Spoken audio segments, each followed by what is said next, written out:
आजच्या तासामध्ये एकदा सगळ्यांना पुन्हा एकदा आवाज येतोय बघा, येतोय ना?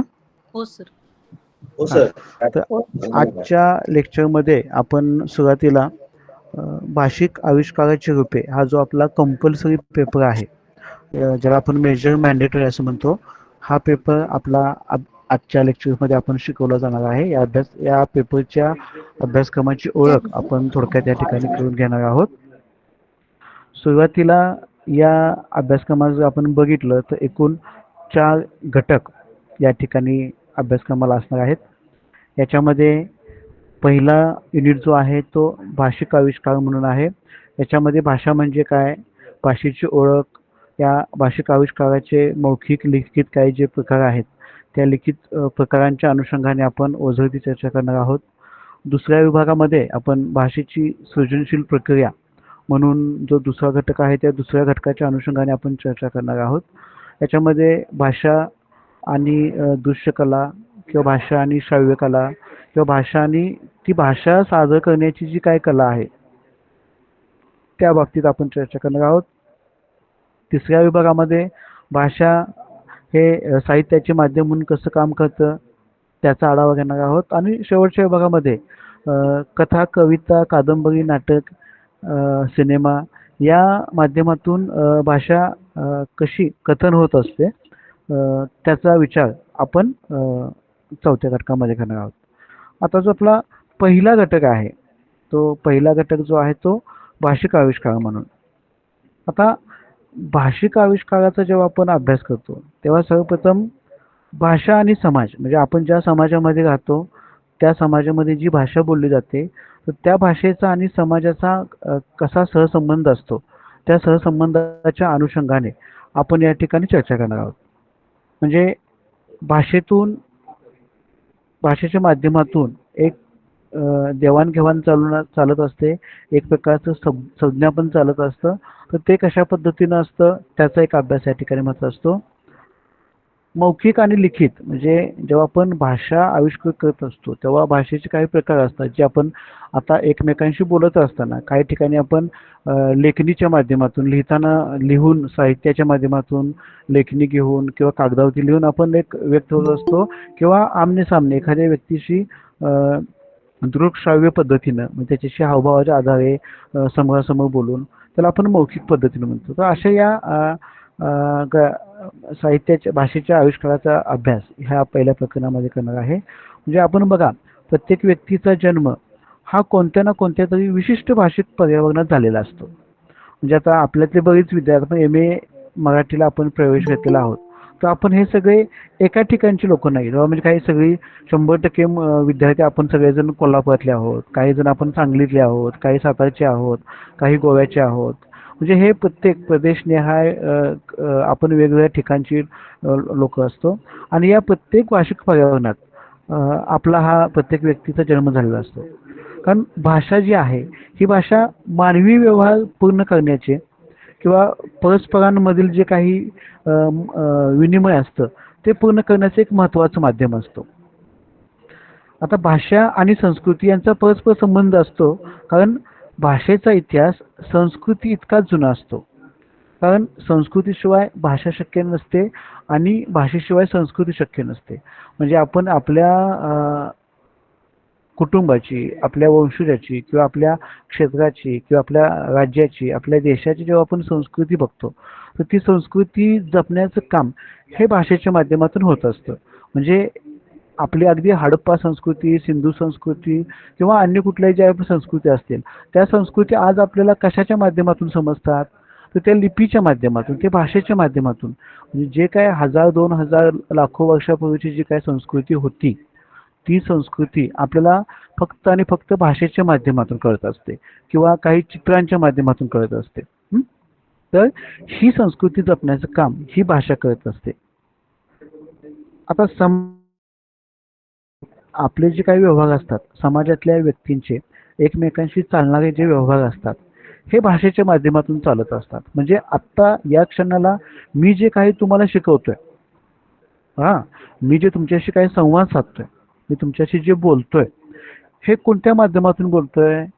तर आजच्या घडीला आता मी तुम्हाला एक विशिष्ट म्हणजे आपली मराठी भाषा, या भाषेच्या माध्यमातून मी तुमच्याशी जेव्हा डिस्कस करतो, जेव्हा चर्चा करतो, तेव्हा तुम्ही ते ऐकून घेत असता, ते आत्मसात करत असता. तेव्हा ती आत्मसात करण्याची पद्धत एक भाषेच्या माध्यमातून. जेव्हा आपण अगदी भाषा विज्ञानामध्ये जातो किंवा भाषेची जेव्हा आपण संकल्पना बघतो तेव्हा ते आहे पुढच्या आधुनिक भाषा विज्ञान या पेपरमध्ये आपण तो अभ्यासणार आहोत की भाषा लहान मूल कधीपासून आत्मसात करतं, कधीपासून ते शिकत असतं. बघा म्हणजे आपण जन्मलेलं मुलं असेल, एक 6 महिन्याचं बाळ असेल, 1-2 वर्षाचं बाळ असेल, 4-5 वर्षाचा मुलगा असेल, तर हळूहळू त्याच्या व्यक्तिमत्वामध्ये बदल होत असतो. त्या आजूबाजूचा परिसर सगळं ते कॅच करत असतं आणि त्याच्या माध्यमातून ते भाषा शिकत असतं. किंवा आपण जेव्हा भाषा शिकतो तेव्हा आपण देखील आता आता आपल्या मधील बहुतांशी मराठी, हिंदी, इंग्रजी भाषा आपल्याला सर्वांना सर्रास येते. पण जर समजा कन्नड असेल किंवा तमिळ असेल, गुजराती असेल किंवा आणि कुठली भाषा असतील, विदेशी भाषा असतील, तर ते शिकताना आपल्याला सुरुवातीला हळूहळू शिकायला लागतं. त्याची मुळाक्षरं असतील, बाराखडी असतील, एबीसीडी असतील, वाक्यरचना असेल, तर आपण हळूहळू शिकत असतो. तर हे जे शिकण्याचं काम असतं, समाजामध्ये जे ह्या काही गोष्टी घडत असतात, तर त्याला ह्या भाषेच्या मदतीनं आपलं हे व्यवहार होत असतात.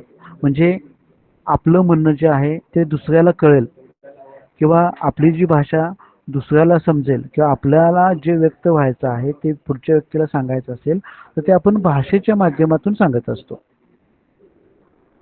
आता भाषेचा शोध हा कोणी लावला आपल्याला माहिती आहे का? तर भाषेचा शोध हा अ, आ कुठल्यातरी एका बुद्धिवान अ, मानवी समूहाने तो लावला असावा असं म्हटलं जातं. जर आपल्यापैकी बी-एला मराठी विषय असेल, तर यापैकी कोणाचं बी-ए मराठी झालं असेल, तर त्यांना तो अभ्यासक्रमाला असेल बघा, भाषा उत्पत्तीचे सिद्धांत. म्हणजे भाषा कशी निर्मित झाली, अ, त्याला दैवी सिद्धांत किंवा प्रजानिर्मित सिद्धांत असेल किंवा आणखीन बरेच श्रमपरिहार सिद्धांत असेल. असे जे आहेत म्हणजे कष्ट करत असताना, घाम गळत असताना, काम करताना तुमच्या जेव्हा तोंडातून जेव्हा आवाज येऊ लागला, त्याच्यातून भाषा निर्मित झाली किंवा देवाने सगळ्यांना एक भाषा शिकवली किंवा पर्जन्य भाषा शिकवली. अशा अनेक प्रकार भाषा उत्पत्तीचे आहेत.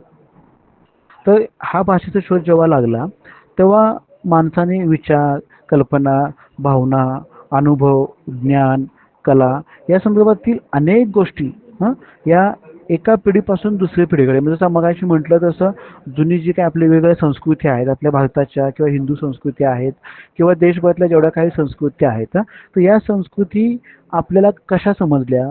तर त्या काळच्या पिढ्यांनी त्या एका पिढीने दुसऱ्या पिढीने पुढच्या पिढीकडे हे हस्तांतरित करत गेलं.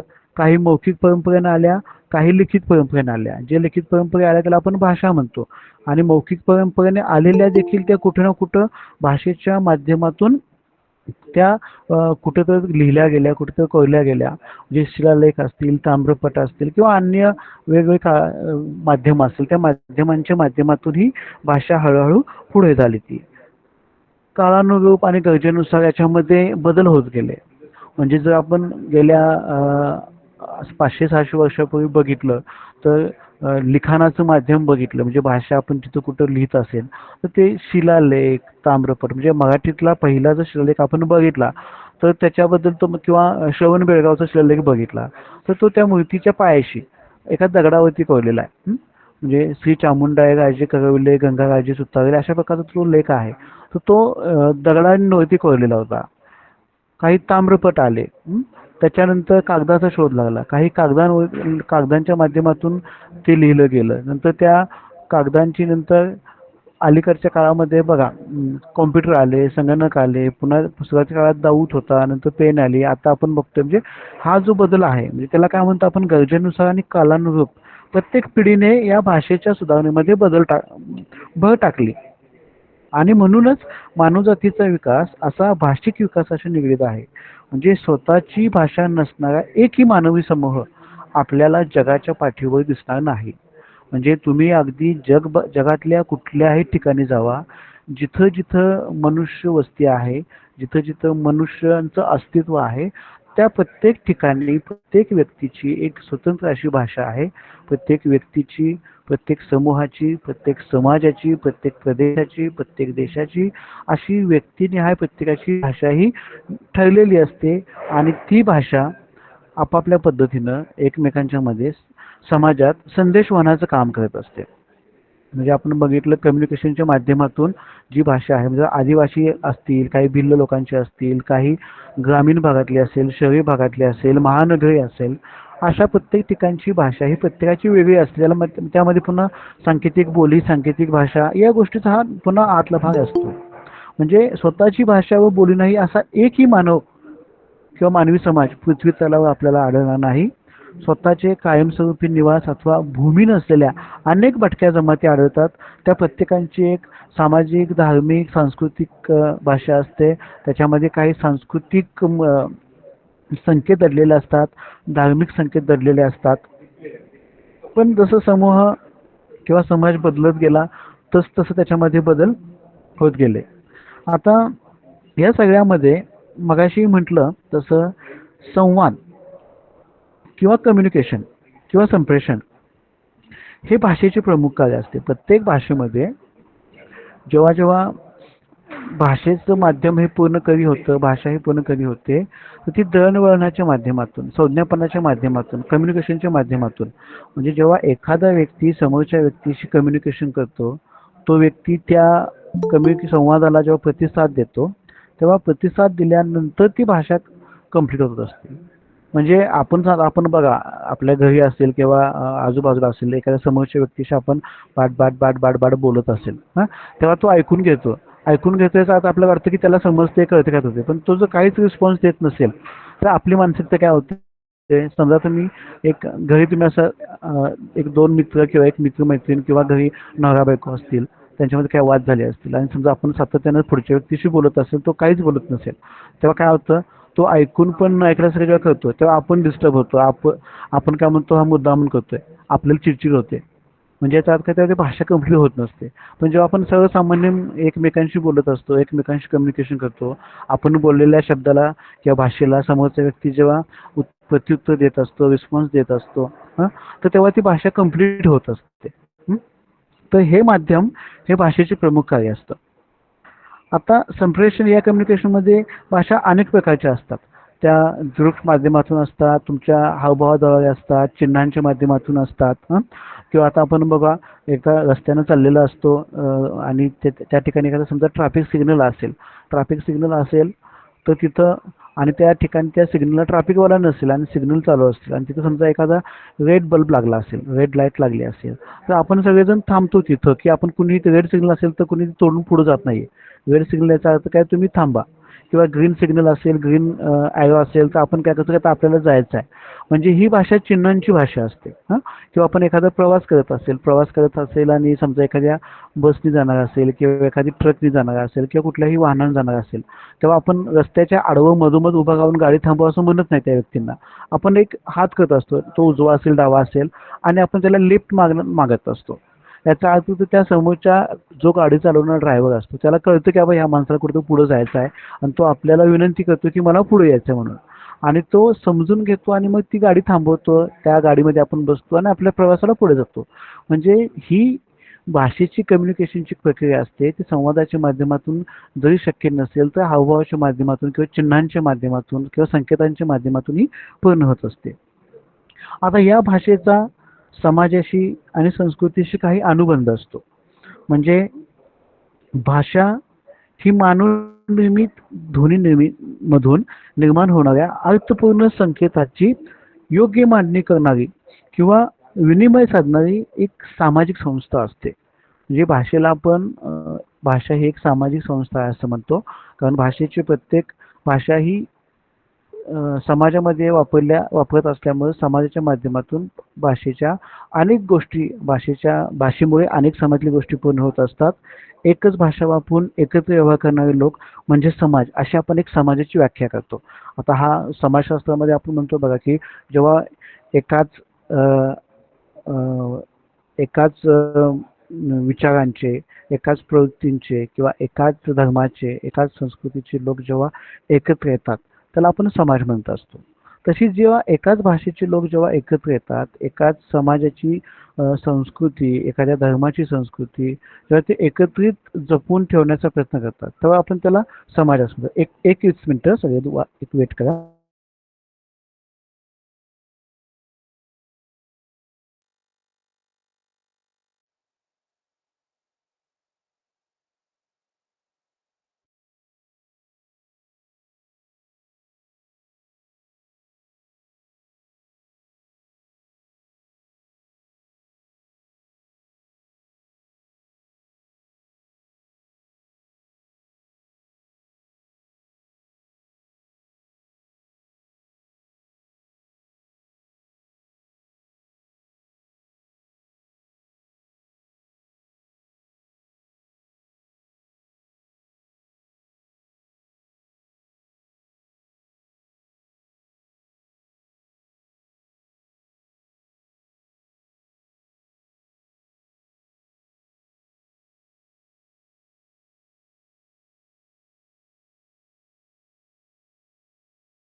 तर भाषा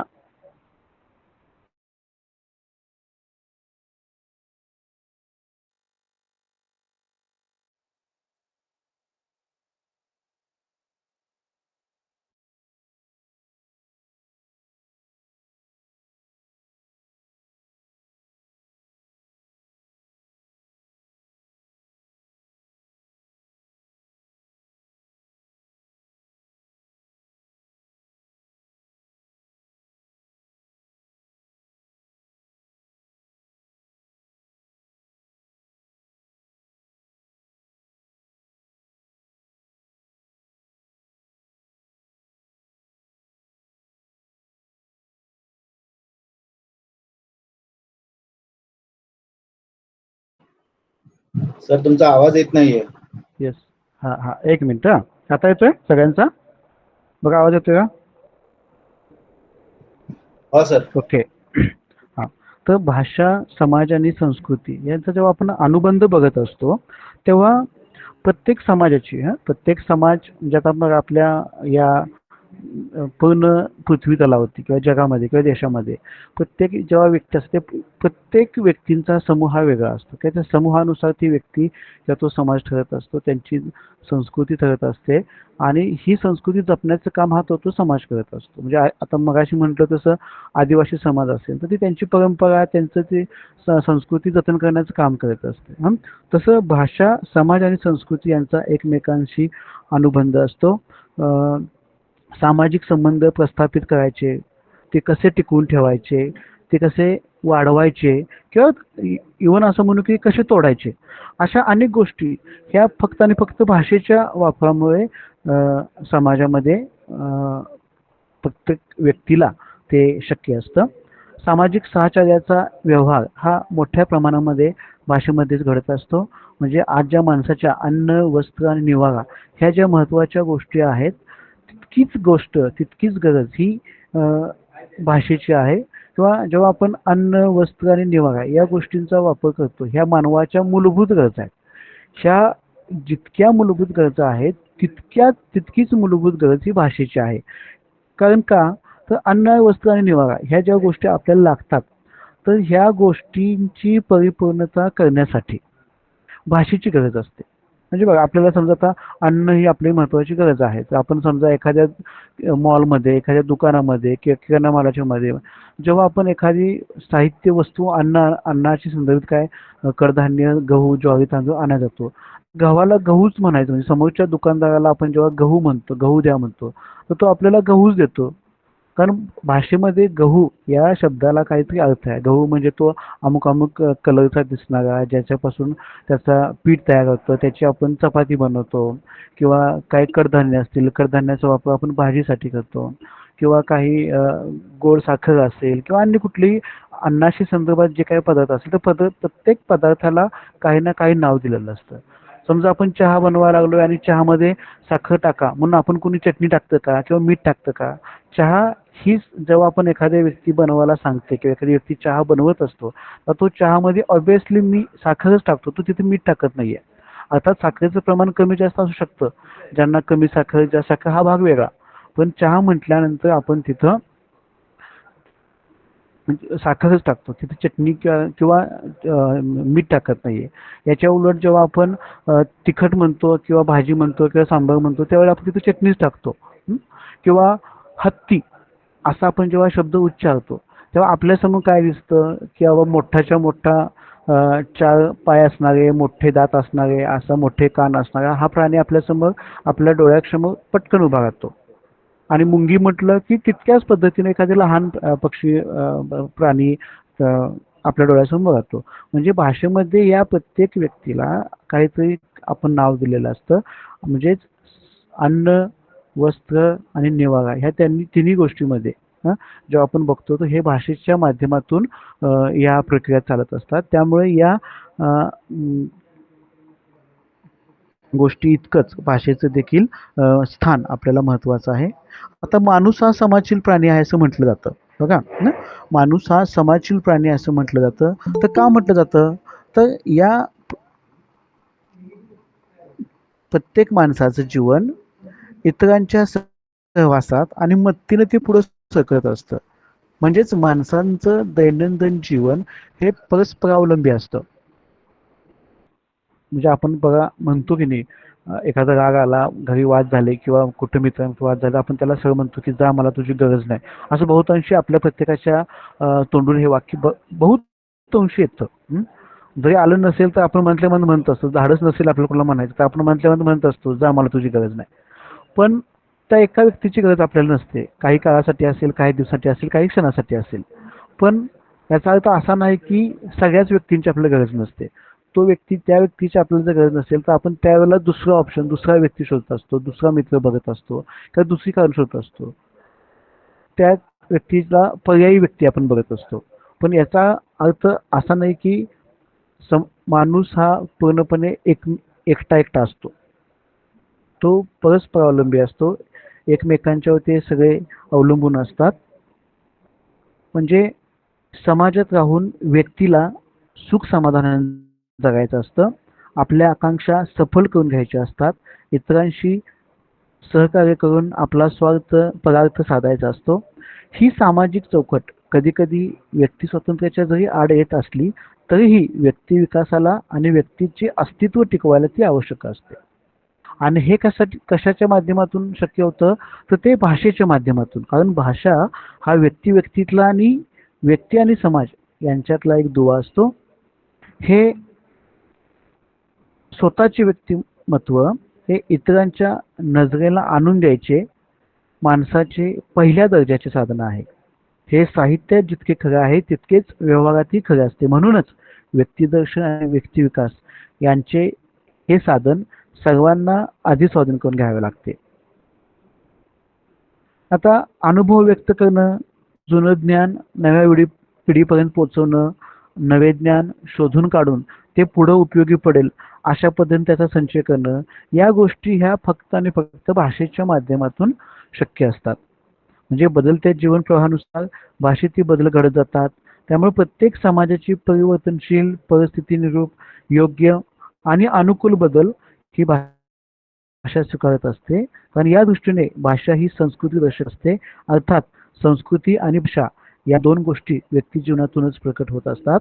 अनेक समूहांनी आक्रमणे करून इतर समूहांवर आपली सत्ता प्रस्थापित केल्याची उदाहरणे आपल्याला इतिहासात बघायला मिळतात. वेगवेगळ्या राजवटी या आपण सहज भारताचा किंवा महाराष्ट्राचा इतिहास बघितला तर अनेकविध राजवटी आल्या.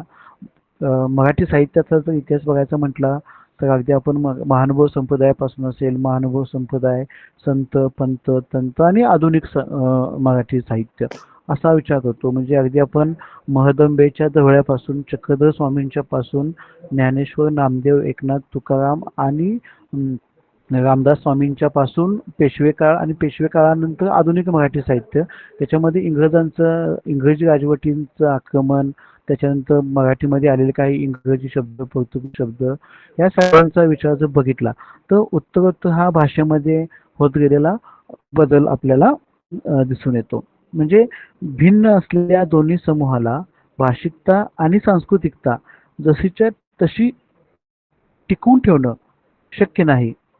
कधी राज्यकर्ते म्हणून गेलेल्या वर्गाने आपली भाषा लादण्याचा प्रयत्न केला. कित्येकदा भाषेवर भ्रूण स्वीकारूनही परिजातांनी म्हणजे जी काय पराजितांची भाषा टिकून राहिली, कित्येकदा पराजित अथवा जेत्यांनीही एकमेकांची भाषा स्वीकारली असल्याची उदाहरणे आपल्याला बघायला मिळतात. म्हणजे त्या संस्कृतीचा जेव्हा आपण विचार करतो, संस्कृती म्हणजे एका अर्थाने व्यक्तीचे आणि समाजाचे समग्र आचार-विचार आणि विचारांचे आदान-प्रदान हे संस्कृतीच्या माध्यमातून पूर्ण होत असतात. संस्कृतीमध्ये आपण शेती, पशुपालन, स्थापत्य, धातुकाम, यंत्रनिर्मिती, त्यानंतर वस्तू उत्पादन, धर्म, नीती, कायदा, विज्ञान, ललित कला, साहित्य असेल, वाङ्मयीन सभ्यता असेल, शिष्टाचार अशा अनेक गोष्टींचा अंतर्भाव हा संस्कृतीमध्ये होत असतो आणि या सर्व गोष्टींचा विकास हा भाषेशिवाय होऊ शकत नाही. भाषेमुळेच ज्ञान आणि विचारांचे संक्रमण होत असतं आणि त्यातून संस्कृतीचं संवर्धन होत असतं. यामध्ये कोणत्याही संस्कृतीचे रूप हे काळानुरूप बदलत असते. तिच्यात होणाऱ्या बदलामुळे भाषेमध्ये देखील हा उत्तरोत्तर बदल होत असतो. आता ह्या संस्कृती समाजाची च्या माध्यमातून आपण भाषेची लक्षणे बघतो, तर भाषेची लक्षणे शोधताना आपल्याला वक्ता आणि श्रोता या दोन व्यक्तींची किमान गरज असते. म्हणजे जेव्हा मगाशी किंवा मगापासून मला तुम्हाला म्हटलं की भाषा ही कधी पूर्ण होते, तर ती भाषा व्यक्त करण्यासाठी असणारा वक्ता, ती भाषा ऐकून घेण्यासाठी असणारा श्रोता. हा वक्ता आणि श्रोता जर असेल तरच भाषेचे संप्रेषण हे पूर्ण होत असतो. म्हणजे बोलणारा त्याला व्यक्त करायच्या असलेल्या आशयाचे भाषिक चिन्हात संकेतीकरण करतो आणि त्याचे उच्चारण करतो. श्रोता बोलणाऱ्याच्या ध्वनिरूप आशयाचं श्रवण करतो आणि त्या आशयाचं ग्रहण स्वतःच्या संकेत व्यवस्थेनुसार करतो. म्हणजे उदाहरण द्यायचं झालं, आता मी जे तुम्हाला काही शिकवतोय, म्हणजे तुमच्या समोर काही व्यक्त होतंय, तर ते व्यक्त होत असताना माझ्या प्रत्येक गोष्टी सगळ्यांना ॲज इट इज समजतील असं नाहीये. आपण जे काही 50, 60, 70 जण आहोत, यामध्ये मी जे सांगतोय ते ह्या तुमच्या 60च्या 60 जणांना जसंच्या तसं समजेल असं नाहीये. प्रत्येक जण आपापल्या संकेत व्यवस्थेनुसार, आपल्या आपल्या ग्रहण क्षमतेनुसार ते समजून घेत असतात आणि ते समजून घेऊन ते त्या पद्धतीनं व्यक्त होत असतात. म्हणजे वक्ता आणि श्रोता या दोघांनाही संबंधित भाषिक संकेत व्यवस्थेचे ज्ञान असावे लागते आणि हे संकेत ध्वनीने बनलेले असते. साधारणपणे एकाच परंपरेतून आलेल्या आणि एकत्रित व्यवहार करणाऱ्या मानवी समूहांचे काही ध्वनी संकेत ठरलेले असतात. निश्चित संदर्भात संकेतांनी परत परत निश्चित अर्थच व्यक्त होत असल्याने भाषेचा उपयोग हा सवयीसारखा करता येतो. त्यामुळे प्रत्येक मनुष्याकडून भाषेचा उपयोग सहजपणे आणि आपोआप आणि बिनचूक होतो. म्हणजे आता मगापासून जे काही माझ्या लेक्चर्समधून जे काही शब्द तुमच्या कानावरती पडत असतात, हे कुठले आहेत? मराठीतली जी आपली मूळ अक्षर आहेत, अ पासून ज्ञ पर्यंत, अ ते ज्ञ, या जे काही 40, 42, 50, 60 जे काही शब्द आहेत, या 50-60 शब्दापेक्षा वेगळं वाक्य माझ्याकडून कुठलं येतं का? किंवा तुमच्या डिक्शनरीमध्ये मराठीमधले जे असणारे हे 60-70 शब्द सोडून ॲडिशनल शब्द कुठले आहेत का? तर नाही आहेत.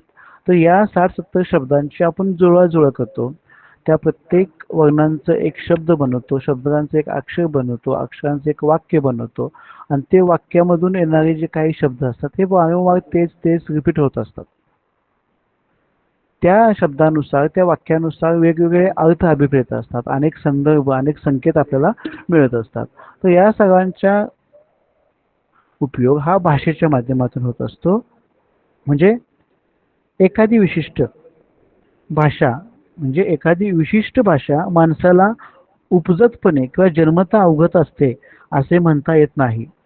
का तर वाढत्या वयानुसार आता असं समजा की तुम्ही सगळेजण एम ए मराठी प्रथम वर्षासाठी प्रवेशित आहात.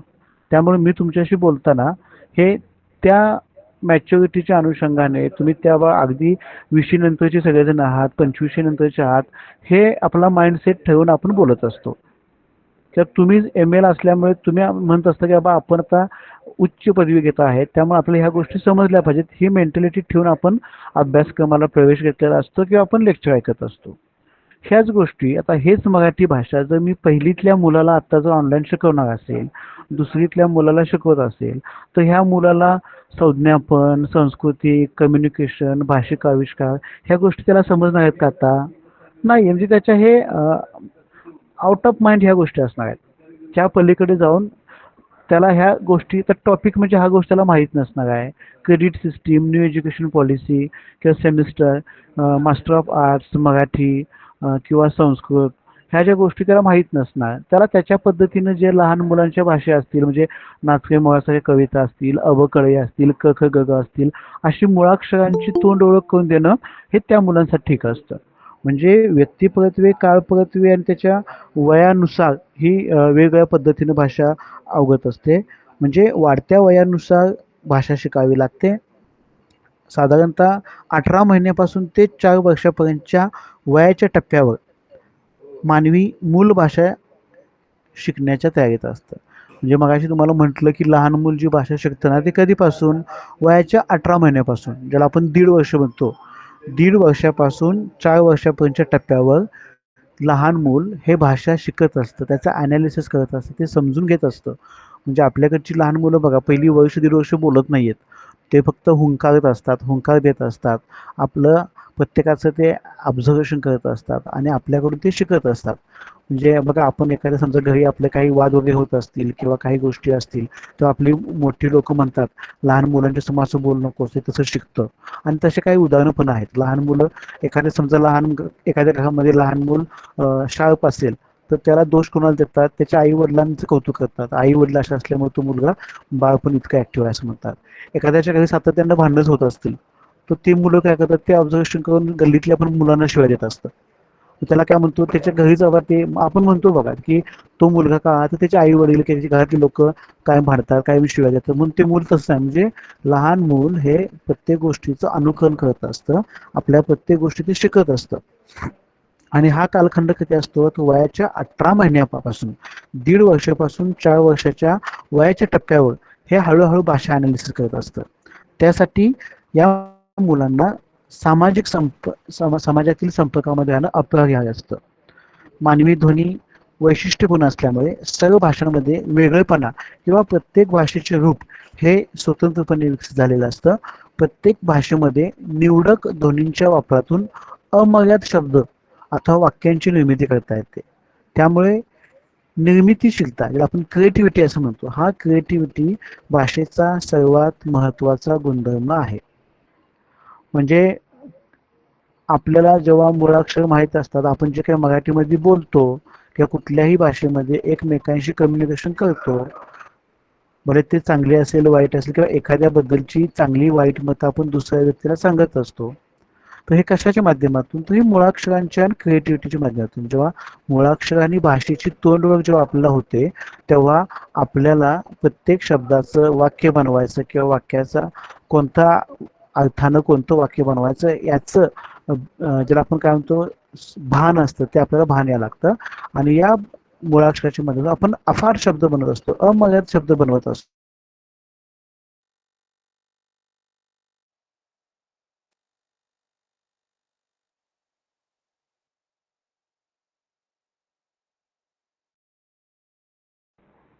आवाज येतोय सगळ्यांना? मध्येच गेला होता, आता येतोय. एकच मिनिट मी जरासं एक मिनिट मी जसं ते कार्ड बंद करतो. ओके. आता येतो सगळ्यांना आवाज? ओके यार.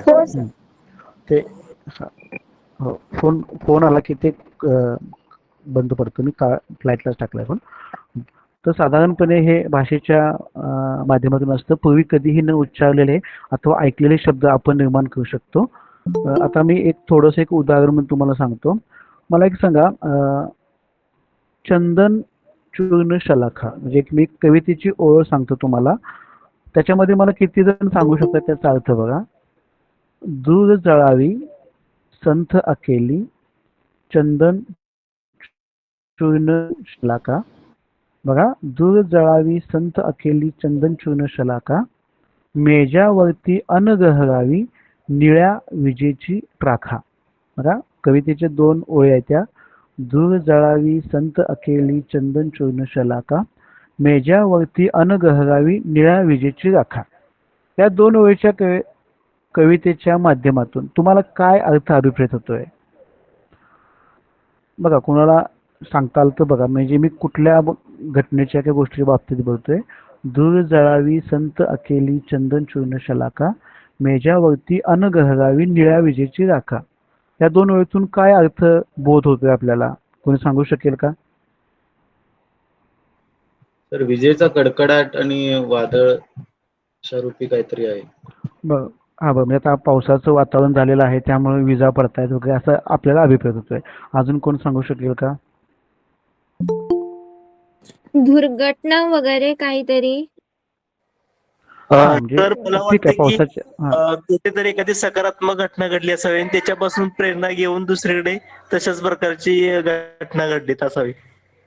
बरं बरं, हा अजून बघ, गुड. म्हणजे आपण अगदी जवळ पोहोचतोय. अजून कोण सांगू शकता? म्हणजे पाऊस पडतोय, म्हणजे विजा जपान पडत्यात, करून काही आपण घटना घडणार विजयीची आहे. प्रेरणा घेतली होती वगैरे. हा हा, म्हणजे पॉझिटिव्ह थिंकिंग असं आपण म्हणतो, बरोबर. एखादी होय. चांगली घटना घडणार आहे हा. असं. Okay, good. अजून?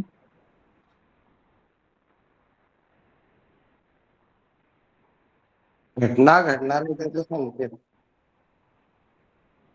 येस, अजून? बघा, सगळ्यांनी चांगला प्रयत्न केला. बघा, माझं वाक्य काय होतं? दूर जळावी संत अकेली चंदन चूर्ण शलाखा. म्हणजे याचा अर्थ काय येतोय? दूर जळावी. याचा शब्दशः अर्थ काय आहे? लांब जळते, बरोबर. हा, दूर जळावी. संथ अकेली म्हणजे कशी जळते ती? संथ अकेली म्हणजे ह्याचा अर्थ काय? एकदम ह्याच्या एका दिवाळीतल्या फटायला आपण संथ जळते म्हणतो का? तर मंद गतीने, बरोबर. शांत गतीने. हा, म्हणजे दूर जळावी संत अकेली म्हणजे लांब कुठेतरी शांतपणे काहीतरी जळतंय. तर ते काय जळतंय? चंदन चूर्ण शलाका, बरोबर. तर चंदन चूर्ण शलाका म्हणजे कोण सांगू शकेल? नाही का? चंदन चूर्ण शलाका त्याचा अर्थ म्हणजे आपल्या ह्याच्यामध्ये त्याला आपण काय म्हणतो, जे आपला शॉर्ट फॉर्म आपण वापरला, ही चंदन चूर्ण शलाका म्हणजे काय? ठीक आहे, असं काय माझे क्वेश्चन म्हणजे तुम्हाला असे कंपल्सरी नाही आहेत. आपण जस्ट म्हणजे कुठेतरी आपलं दोघांचं कम्युनिकेशन, भाषेचा विषय आहे तर संवाद आपला चंदनची पूर्ण व्हायला पावडर. पाहिजे. हम्म? तर चंदनची पावडर चंदनची शलाका. पावडर. अजून? हा, शलाका. अजून धूप कोण वगैरे सांगेल? सर आपण त्याला म्हणू शकतो, धूप. धूप. Okay, good. धूप म्हणू शकतो आपण त्याला, जे चंदनाचं हे केलेलं असतं ते. ठीक, म्हणजे अगदी तुम्ही 99.99% पोहोचलाय तिथं. त्या काही समानार्थी शब्द पण नव्हते ते. ठीक आहे, म्हणजे चंदन चूर्ण शलाका म्हणजे शलाका म्हणजे आपण काय म्हणतो? काडी, बरोबर. हा, येस. काय म्हटलं तर? उदबत्ती. उदबत्ती. येस, उदबत्ती. आपण काय तो शलाका म्हणजे काय? काडी, बरोबर. आणि ती काडी कशाची आहे? चंदनाचा चूर्ण लावलेली काडी, ज्याला आपण उदबत्ती किंवा अगरबत्ती म्हणतो, बरोबर. हा, तर आता ही अगरबत्ती सांगा, आपण कुठं लावतो? घरी आपल्या देवघरात असेल किंवा हॉलमध्ये असेल, किचनमध्ये असेल.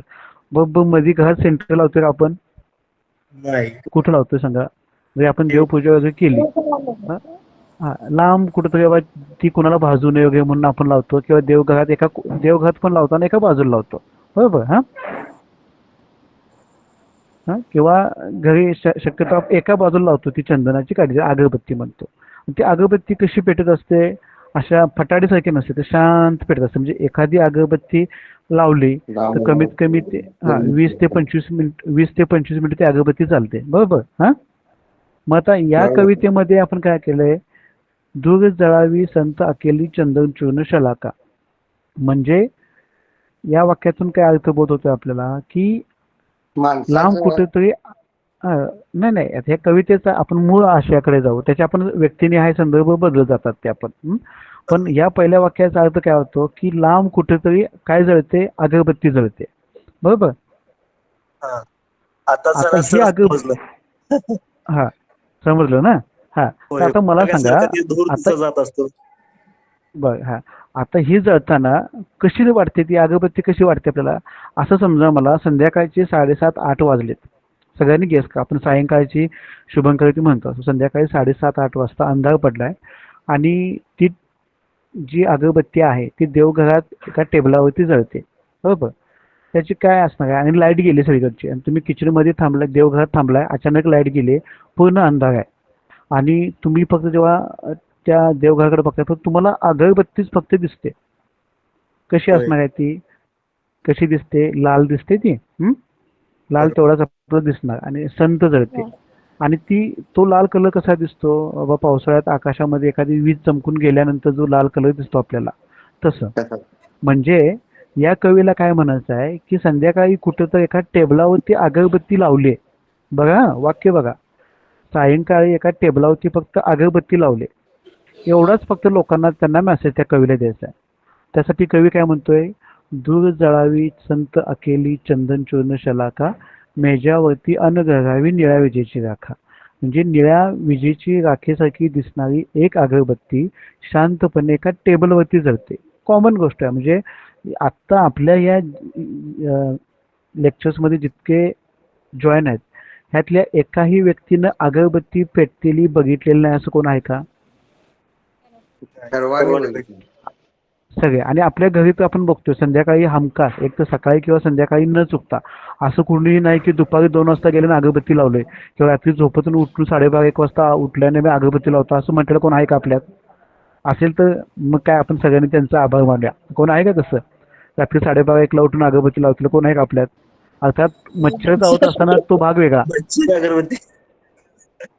मच्छर ती वेगळी. पण सगळ्याच आपण कसं होतो, एक तर सकाळी उठल्यानंतर आपलं आंघोळ वगैरे झाल्यानंतर आपण देवघरात जातो, किंवा सायंकाळी शुभंकरोतीच्या काळामध्ये किंवा सायंकाळी दिवा लागण्याच्या वेळेला आपण अगरबत्ती लावत असतो. म्हणजे त्या कवीला फक्त टेबलावरती अगरबत्ती एका ठिकाणी बाजूला ठेवली एवढंच सांगायचं आहे. त्यासाठी एवढा हा सगळा शब्द प्रपंच ते दाखवतात.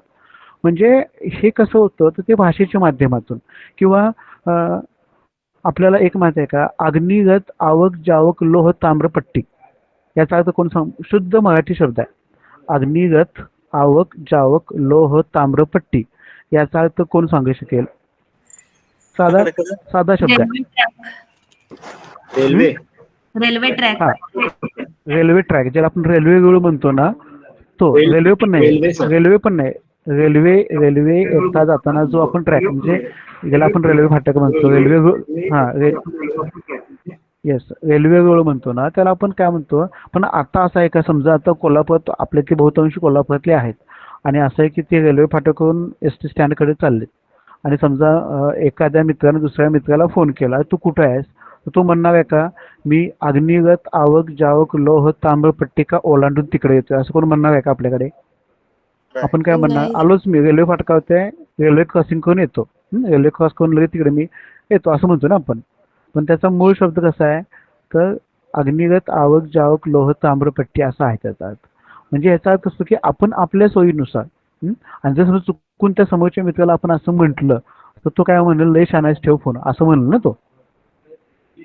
तर आपण शब्द आपण, किंवा आपण सगळेजण आज मोबाईलच्या माध्यमातून आपण सगळेजण जॉईन झालोय, मोबाईलच्या आपण गुगल मीट असं म्हणतोय. तर इंटरनेटला काय म्हणतात, मायाजाळ, बरोबर.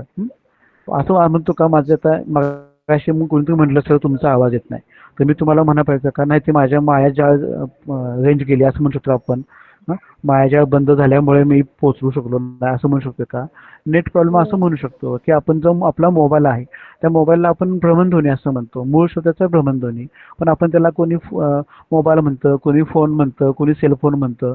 तर हे जे शब्द, हा जो शब्दांचा साठा आहे, जर आपण आता तुम्ही सर्वांनी जर थोडं ऑब्झर्व केलं तर आपल्या लक्षात येईल, आपल्या मेंदूमध्ये आपल्या ह्याच्यामध्ये इतके अफाट शब्द असतात त्याची आपण कल्पना पण करू शकत नाही, इतके शब्दसंग्रह आपल्याकडे असतो. म्हणजे तुम्ही सहज असं ऑब्झर्वेशन केलंय का बघा, सकाळी उठल्यापासून संध्याकाळी झोपेपर्यंत तुम्ही किती शब्द बोलता असं आपण बघितलं का? सहज अनालिसिस करायचं. इतके शब्द असतात ते तुम्ही लिहायला बसलात तर तुमचं कमीत कमी 2 दिवस ते शब्द लिहायला जातील. मी काय काय लिहितोय बघायसाठी. साधारणतः एक एक कमीत कमी म्हणतो एक 10,000 शब्द तरी आपण आपल्या ह्याच्यातून तोंडातून जात असतील. तर हे सगळं माध्यम ही भाषेची लक्षणं असतात. भाषेच्या हे जे काही भाषेचे वर्ण आहेत, भाषेचे जे काही त्यांच्या विविध पद्धती जे वर्णांची मुळा अक्षरांची आहेत, हे सगळं एकत्र करण्याचं काम हे भाषेच्या माध्यमातून पूर्ण होत असतं. आणि या माध्यमामुळेच मानवाची संवेदात्मक आणि भावनात्मक प्रतिक्रिया ही भाषेच्या माध्यमातून सुरू होत असते. आपल्याला आलेल्या अनुभवाचा अर्थ लावणं, त्याची संगती निर्माण करणं, त्या अनुभवाचा आकार शोधणं, ही जी आपल्या ओढ आपल्या मानवाच्या मनात ही उपजत असते. म्हणजे एखादी गोष्ट आता मगाशी मी तुम्हाला सांगितलं की दूर जळावी संता केली, प्रत्येकाने आपल्या आपल्या पद्धतीनं तो अर्थबोध करण्याचा प्रयत्न केला. ही आपल्या मानवाच्या मनात असणारी ओढ होती, एक उत्सुकता होती. काय असू शकतं, काय असू शकतं. आपण आपल्या मेंदूला चालना दिली की बाबा काय शब्द असू शकतं. किंवा जेव्हा मी अग्निगत आयोजक म्हटलं तर तुम्हाला ते रेल्वेचा रोल का वाटला, तिथे तुम्हाला NH4 हायवे का वाटला नाहीये, किंवा समुद्रातला प्रवास तुम्हाला का वाटला नाहीये. तुम्हाला बरोबर अग्निगत हा शब्द असल्यामुळे धूर फेकणारा जो रथ आहे ही संकल्पना किंवा हा शब्द डोक्यासमोर ठेवून रेल्वेचं चित्र तुमच्या डोळ्यासमोर तयार झालं. आणि हे रेल्वेचं चित्र झाल्यानंतर रेल्वे ज्या प्लॅटफॉर्मवरून वाहते, ज्या रस्त्यावरून वाहते त्याला रेल्वे रोलच म्हणतात. हे आपल्या लक्षात आलं आणि आपण ते लगेच आपल्या बुद्धीला चालना मिळाली, आपल्या मेंदूला क्लिक झालं, आपण लगेच व्यक्त झालो. हे काम भाषेचं असतं. भाषेच्या माध्यमातून ह्या गोष्टी होत असतात. आता समजा हेच अग्निगत आपण म्हटलं आणि अग्निगत आयोजक लोक तांबेकर पट्टिका असं म्हणत मागच्या 500 वर्ष पाठीमागे आपण गेलो. ज्ञानेश्वरांच्या काळामध्ये गेलो, तुकारामांच्या काळामध्ये गेलो आणि त्यांना मोबाईल घेऊन दाखवलं की ह्याच्यावर माऊलीनं म्हटलं की माऊली तुम्ही ह्याच्यावर बोलून फोनवरती बोला असं म्हटलं. त्यांना ते वेगळं वाटणार, त्यांना ते वेगळं काहीतरी जादूटोणा किंवा नवीन काहीतरी यंत्र आहे असं वाटणार. ज्याला आपण टाइम मशीन म्हणतो बघा, जे आपण काय बॉलिवूडमध्ये किंवा हॉलिवूडमध्ये अनेक काही चित्रपट आलेत बघा, त्याला आपण टाइम मशीन नावाचे काही चित्रपट असतील. म्हणजे प्रवास, वेळेचा किंवा याचा प्रवास, म्हणजे मागच्या 1000 वर्ष पाठीमागं, 100 वर्ष पाठीमागं, वर्तमान काळापासून भूतकाळामध्ये किंवा भविष्य काळामध्ये आपण जाऊ शकतो. काही ठिकाणी बघा 2020 नावाचा काही चित्रपट 2020 चित्रपट आलता त्या हॉलिवूडचे होते, त्याच्यामध्ये सुनामी असेल किंवा काय असेल. तर हे सगळं आपलं इमॅजिनेशन, म्हणजे हे तुम्हाला जी कल्पना सुचते हे भाषेच्या माध्यमातून कल्पना सुचू शकते तुम्हाला. म्हणजे जे काही अमेरिकेतले जे काही असतो सुनामी जर तुम्ही बघितला असेल तर बघा, तो त्या एवढ्या मोठ्या ज्या काही इमारती आहेत त्या इमारतीपर्यंत ते समुद्राचं पाणी जातं आणि अख्खा देश किंवा अख्खी पृथ्वी जमीन पाण्याखाली जाते. ही कल्पना शक्य आहे. किंवा मागच्या 10-15 वर्षा पाठीमागे आपल्यातले काही जरी समजा काही अनुभवी मंडळी असतील, काय आपल्या याच्यामध्ये असलेली 40-50च्या आसपास ते आपल्या जॉईन असतील, त्यांना माहिती आहे उल्कापात होतो. मागच्या 10-15 वर्षा पाठीमागे जगबुडी होणार अशी एक संकल्पना किंवा असा एक वावटळ होतं. आता जगबुडी होणार आहे, 2020ला सगळी पृथ्वी नष्ट होणार, 2000ला अमुक होणार, तमुक होणार. म्हणजे हे त्यावेळेच्या काही भाकीतं होती ती. मग हे कशामुळे आली ती, तर ती भाषेच्या माध्यमातून आपल्या ते लक्षात आलं. विज्ञान साहित्य नावाची एक कन्सेप्ट आहे आपल्या मराठी साहित्यामध्ये. ही विज्ञान साहित्याची संकल्पना आहे. या जयंत नारळीकर सारखे जे काही खगोलशास्त्रज्ञ आहेत त्यांनी अनेक प्रेषित नावाची कादंबरी लिहिली.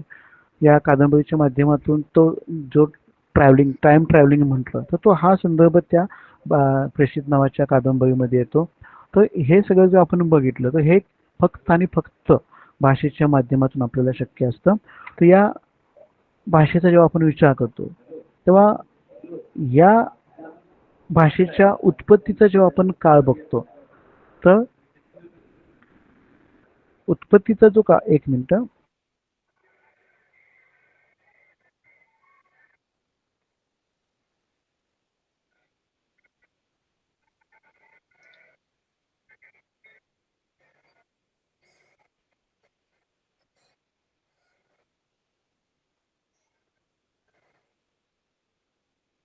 तर हे जी भाषेच्या उत्पत्तीचा जेव्हा आपण विचार करतो ही भाषेची उत्पत्ती म्हणजे आपल्याला इतक्या खोलात नाही जायचं, कारण आपला तो आधुनिक BA असताना आपण तो बघितलेला आहे. भाषेचा काळ कधीपासून होता, म्हणजे पहिला शिलालेख हा श्रवण बेळगावला सापडला. त्याच्या आधीचा काळ म्हणजे ते पाणिनी संस्कृती वगैरे इतक्या खोलात जायचं नाही. पण असं म्हटलं जातं की सुमारे 40 लक्ष वर्षापूर्वी मानव द्विपात झाला. म्हणजे डार्विनचा जो उत्क्रांतीवादाचा सिद्धांत होता त्या सिद्धांताच्या म्हणण्याप्रमाणे सुमारे 50,000 वर्षापूर्वी मानवाची संवेदनशीलता अधिकाधिक समृद्ध होत गेली व त्याच सुमारास जगभराच्या सर्व मानवी समूहांच्या भाषा घडू लागल्या.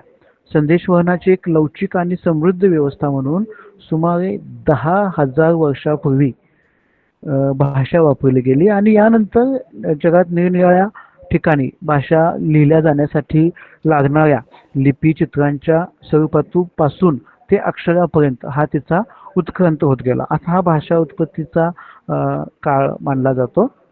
आता जेव्हा आपण मुख्य मुद्द्याकडे येतो तो आपला भाषिक आविष्कार, ज्याला मौखिक आणि लिखित असं म्हणतात. जेव्हा मानवी भाषेचा शोध लागला त्याला आविष्काराचे एक सहज साध्य असे माध्यम प्राप्त झाले. मानवाच्या संवेदना, भावना, विचार, कल्पना, स्मृती अशा अनेक मानसिक शक्ती जेव्हा त्याच्या जाग्या झाल्या त्या अधिकाधिक क्रियाप्रवण झाल्या आणि त्याच्या अनुभव आदान प्रदानात एक विलक्षण उत्कटता आणि गुंतागुंत भरून राहिली आणि हळूहळू भाषेच्या विविध क्षेत्रातील वापर, सांस्कृतिक बदल, गतिमान जगाचे होणारे परिणाम यातून भाषा अधिक सक्षम होत गेली. भाषेत नवीन नवीन शब्दांची भर पडली. समाजात शिक्षण, धर्म, न्याय, प्रशासन, प्रसार माध्यमे या अनेक माध्यमातून भाषा जी आहे ती भाषा किंवा भाषेची सामाजिक संस्था ही विकसित होत गेली. त्याच्यानंतर जेव्हा आपण भाषेचा विचार करतो तेव्हा कोणतीही भाषा प्रथम बोलण्यात आणि नंतर लिहिण्यात येत असते. म्हणजे जेव्हा आपण एखादी भाषा बोलत असतो तेव्हा आपल्या ती मेंदूमध्ये ती भाषा तयार होते किंवा ती भाषा आपण आपल्या डोळ्यासमोर आणत असतो किंवा कागदावरती लिहित असतो आणि मग पुढं म्हणजे जर समजा तुम्ही असं समजा की तुमची परीक्षा उद्यापासून चालू आहे तर परीक्षेला तुम्ही बसताय, तर उद्या परीक्षा आहे म्हटल्यानंतर तुम्ही डायरेक्ट जाताय परीक्षेला बसताय असं नसतं. त्याच्या आधी तुम्ही वाचत असता, वाचून समजून घेत असता, समजून घेतल्यानंतर ते त्याचे काही शॉर्ट नोट्स टिपणं आपण कागदावरती काढत असतो आणि मग त्या दिवशी आपण परीक्षेला बसून तो पेपर लिहित असतो. म्हणजे कोणतीही भाषा प्रथम बोलण्यात आणि नंतर लिहिण्यात येत असते. म्हणजे मानवी इतिहासात मानवाने साक्षर होणे ही तुलनेने अलीकडची गोष्ट आहे. कारण लेखन परंपरा सध्या उपलब्ध असलेल्या लिखितावरून म्हणजे लेखन परंपरा आणि मौखिक परंपरा याच्यामध्ये लेखन परंपरा ही अलीकडची मानली जाते. पण सुरुवातीपासून जी आहे ती मौखिक परंपरा म्हणतात. कारण सुरुवातीच्या काळामध्ये लेखणी नव्हती. मग काय असायचं की एखादी व्यक्ती आपल्याजवळ असणारी भाषा ही आपल्या पिढीकडून पुढच्या पिढीकडे हस्तांतरित करायची. आता ही हस्तांतरित करण्याचं माध्यम काय होतं तर ती मौखिक परंपरा होती. म्हणजे बघा आज काही जेव्हा आपण आयुर्वेदाचा विचार करतो तेव्हा आपल्या गावामध्ये, आपल्या घरामध्ये, आपल्या तालुक्यामध्ये असे काही विशिष्ट आयुर्वेदिक औषध देणारे लोक असतात आणि ही जी औषध देणारी लोक आहेत ना ही शक्यतो ती झाडपालांचं औषध तिथल्याच घराजवळच्या आजूबाजूला असणारी जंगलातली किंवा ह्याच्यातली शेतातली झाडपाला घेतात आणि ती देत असतात. पण बहुतांशातली 90% व्यक्ती लोक असतात ही आपल्याला सांगत नाही आपण कशाच औषध देतोय, कारण ते गुपित ठेवत असतात. आणि हे त्यांना कोण सांगत असतं की त्यांचे काय ते पूर्वज मुलाकडून वडिलांकडून मुलाला किंवा आजोबाकडून वडिलांना, वडिलांकडून मुलाला, मुलाकडून नातवाला असं ते तोंडी मौखिक परंपरा सांगितलेलं असतात. ती संस्कृत जपण्याचं काम करत असतात. भाषेचं देखील त्याच पद्धतीनं असतं. सुरुवातीच्या काळामध्ये जी भाषा होती ती मौखिक परंपरेने होती. जेव्हा लेखणीचा शोध लागला किंवा त्याच्या काय नोंदी सापडल्या, जसं तुम्हाला लोह ताम्रपट किंवा शिलालेख म्हटलं तर शिलालेखाच्या माध्यमातून पुढे ते बदल होत गेला. त्यामुळं मौखिक आणि लिखित अशा दोन परंपरेतून भाषा ही आकाराला आलेली दिसते. मौखिक परंपरा ही अतिप्राचीन आणि दीर्घकाळ टिकलेली परंपरा आहे. अजूनही ती पूर्णपणे नष्ट झालेली नाही. अजूनही अनेकांना अनेक भाषांना लिपी नाही. मात्र भाषा वैज्ञानिक अभ्यासातील निष्कर्षानुसार लेखन पद्धती नसलेल्या या भाषा या इतर लिपी असलेल्या भाषा म्हणजे जगामध्ये आजही अशा काही भाषा आहेत ज्या लिखित परंपरेत नाही आहेत पण मौखिक परंपरेमध्ये आहेत. काही प्रादेशिक भाषा आहेत. म्हणजे तुम्ही काही सांकेतिक भाषा नावाचं काही पुस्तक आहे, ते प्रभाकर मांडेंचं बहुतेक ते पुस्तक आहे. तर ती बघा त्या भाषेच्या माध्यमातून प्रत्येक समाजाची किंवा आता आपण जर सगळेजण एक वेगवेगळ्या समाजातली, वेगवेगळ्या धर्माची, वेगवेगळ्या संस्कृती लोक आपण आज या लेक्चरमध्ये जॉईन आहोत. तर प्रत्येक व्यक्तीची काही वेगळी प्रत्येक समूहाची, प्रत्येक समाजाची, प्रत्येक संघटनेची, प्रत्येक देशाची एक वेगळी भाषा असते. त्याची काही सांकेतिक बोली असतात, काही सांकेतिक खानाखुणा असतात. म्हणजे त्याच्यावरती आपण म्हणजे ताक असा या शब्दप्रयोग पण आपल्याकडे म्हण आहे बघा, म्हणजे ताक ओळखलं पाहिजे. अशा काही गोष्टी असतात ज्या फक्त आणि फक्त मौखिक परंपरेत असतात. ते कुठल्याही प्रकारची लिखित परंपरा नसतात. म्हणजे आता आपल्या बघा पुढच्या वर्षी जेव्हा तुम्ही बोली अभ्यास विषय निवडाल तेव्हा तुम्हाला एक चंदगडी बोली म्हणून आहे. चंदगडचं इथं कुणी असेल या आपल्या लेक्चर्समध्ये तर तिकडची भाषा बघा, चंदगडी बोली वेगळा पॅटर्न आहे. किंवा ती महाराष्ट्र, गोवा आणि कर्नाटक या सीमा भागावरची आहे. किंवा कोकणातली जी भाषा आहे, आपल्या गोव्याकडची काही मुलं आहेत त्यांच्याकडे कोकणातली भाषा, किंवा अगदी इकडे शाहूवाडी, राधानगरी या पट्ट्यातली गगनबावडा इकडल्या लोकांची भाषा ही कोकणी मिश्रित भाषा असते. इकडे तुम्ही सांगलीकडे गेलात तर ती थोडीशी रांगडी भाषा सांगली सोलापूरकडची असते. कोल्हापूरचा एक वेगळा विशेष असा भाषेचा वेगळा कोल्हापुरी पॅटर्न म्हणून वेगळा आहे. सातारा, पुणे इकडे गेला तर तुम्ही वेगळा. म्हणजे ही यातले बरेच शब्द हे साहित्यामध्ये कुठेही नाही आहेत. ही फक्त मौखिक मानवाच्या किंवा समाजाच्या मध्ये एकमेकांच्या कम्युनिकेशन. आता कोल्हापुरात काही शब्द कळतात, भावा काय करायलेस, किंवा भावा कसा आहेस. आता कसा आहेस, आता हा धड स्त्रीलिंगी बी शब्द नाही आणि पुल्लिंगी बी शब्द नाही. काय करायलीस, आता काय करायलेस याचा अर्थ आपण काय समजायचं. हे समजा पुण्यामध्ये जाऊन किंवा कुठं अमेरिकेमध्ये जाऊन म्हणलंस काय करायलेस तर त्याला कळणार नाही. जो नवीन भाषा शिकतोय तो म्हणलं का बा हा बस स्त्रीलिंगी भाषा आहे, पुल्लिंगी भाषा आहे, काय ते लक्षात यायचं नाहीये. म्हणजे प्रत्येक ठिकाणची भाषा वेगळी असते आणि मौखिक परंपरा असते. लिखित परंपरेची भाषा आपण ज्याला साहित्यिक भाषा म्हणतो ती वेगळी असते. तर संवाद आणि संप्रेषण हे कोणत्याही भाषेचे प्रमुख कार्य असते. भाषा ही समाज जीवनाला अपरिहार्य गरज आहे. स्वतःची भाषा व बोली नाही असा एकही समाज. म्हणजे मगाशी तुम्हाला म्हटलं की आपल्या ह्याच्यामध्ये प्रत्येक ठिकाणी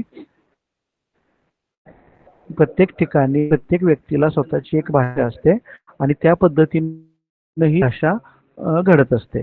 तर आपण या ठिकाणी अशा पद्धतीने भाषिक आविष्काराचे प्रकार लिखित आणि मौखिक पाहिले तर आपण भाषेची सर्जनशील प्रक्रिया बघतो. तर ती भाषेची सर्जनशील प्रक्रिया बघत असताना आपल्याला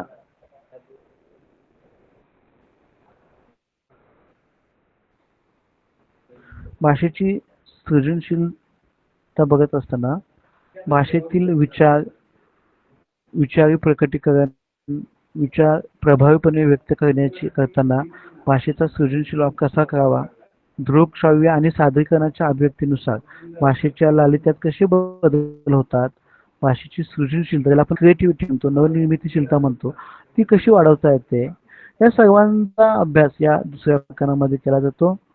भाषा म्हणजे बघा अनेक माणसांचा होणारा समाज हा भाषा या माध्यमातून संघटित होत असतो. कोणतीही भाषा प्रथम बोलण्यात येते, मग त्या भाषेची लिपी बनवून ती लेखनात येते. भाषेची मौखिक परंपरा अलीकडची आहे, पण भाषेची लिखित परंपरा फार फार तर 6,000 वर्ष मागे नेता येते. ज्याला आपण लोकसाहित्य असं म्हणतो. तर लोकसाहित्यातलं बघा जागरण, गोंधळ, तमाशा, भारुडं, कीर्तन ही मौखिक परंपरेतून पुढे आलेल्या काही भाषा होत्या. भाषेच्या मौखिक परंपरेतून आलेल्या ह्या घटना बाबी पुढे होत्या. म्हणजे मानवाने गरज आणि स्वतःचे अस्तित्व टिकवून ठेवण्यासाठी अनेक शोध लावले, स्वतःचा विकास साधला. भाषेबरोबरच समाज, संस्कृती, ज्ञान, विज्ञान, साहित्य, इतर कलांची निर्मिती केली. या सर्व गोष्टी मानवाच्या सर्जक बुद्धिमत्तेतून निर्माण झाल्या. त्याची ही सृजनशीलता ही काळानुरूप नित्य नवी अशी बदलत राहिली. म्हणजे तुम्ही बघा आदी मानव जेव्हा होमो सेपियन वगैरे जे होता तो मानव आणि आजचा 21व्या शतकातला मानव जमीन आसमानचा फरक आहे ना. का अजून पण आपण होमोसेपियन पद्धतीनं आपलं राहणीमान असतं आहे का सांगा. आपल्यातलं कोणी आहे का होमोसेपियन पॅटर्न आपण कोण राहतोय का, तर नाही राहत. कारण हजारो वर्षा पाठीमागं जेव्हा मानवा अमिबापासून सजीव सृष्टीचा शोध लागला, त्याच्यानंतर सजीव पृथ्वी तलावर अनेक वेगवेगळ्या प्रकारचे सजीव निर्मिती झाली. त्या सजीवापैकी एक म्हणून मानव हा प्राणी आला. तो मानव प्राणी हळूहळू बदल होत गेला. त्याच्यात तो पहिल्यांदा गुहेत राहू लागला. गुहेतून परत परत मग गुहेतून बाहेर येऊ लागला. जंगलात पुन्हा हळूहळू त्याने स्वतःचं समाज स्थापन केला. गाव निर्माण झालं. पुन्हा हळूहळू त्याच्यामध्ये बदल होत गेले. पुन्हा कालखंडाच्या मर्यादा आल्या आणि नंतर नंतर तो एक विकसित प्रागतिक असा मानव म्हणजे आज आपण बघितलं की गेल्या 20 वर्षा पाठीमागं आपल्याला समजा गगनबावड्यातून कोल्हापुरात यायचं असलं कमीत कमी 7 ते 8 तास लागायचे किंवा कोल्हापूर ते पुणे जायचं असेल तर कमीत कमी अख्खा दिवस जायचा. सकाळी 7ला निघालं तर संध्याकाळी 7ला पुण्यात पोहोचायचं. आज ती अवस्था आहे का? आज आपण 3 ते 4 तासामध्ये कोल्हापूर ते पुणे, पुणे ते कोल्हापूर प्रवास करतो. हे कशामुळे झालं? तर मानवाच्या विकासामुळे, मानवाच्या तंत्रज्ञानामुळे हे शक्य झालं. विमानाचा शोध लागला, आगबोटींचा शोध लागला, रेल्वेचा शोध लागला, मोबाईल, लॅपटॉप ह्यांचा शोध लागला आणि याच्यामध्ये आपण जगाच्या अगदी काही क्षणात जगाशी कॉन्टॅक्ट होतो. आज आपण बघा, आपण 50 जण जॉईन आहोत. हे कशामुळे शक्य आहे? आधुनिक तंत्रज्ञानामुळे.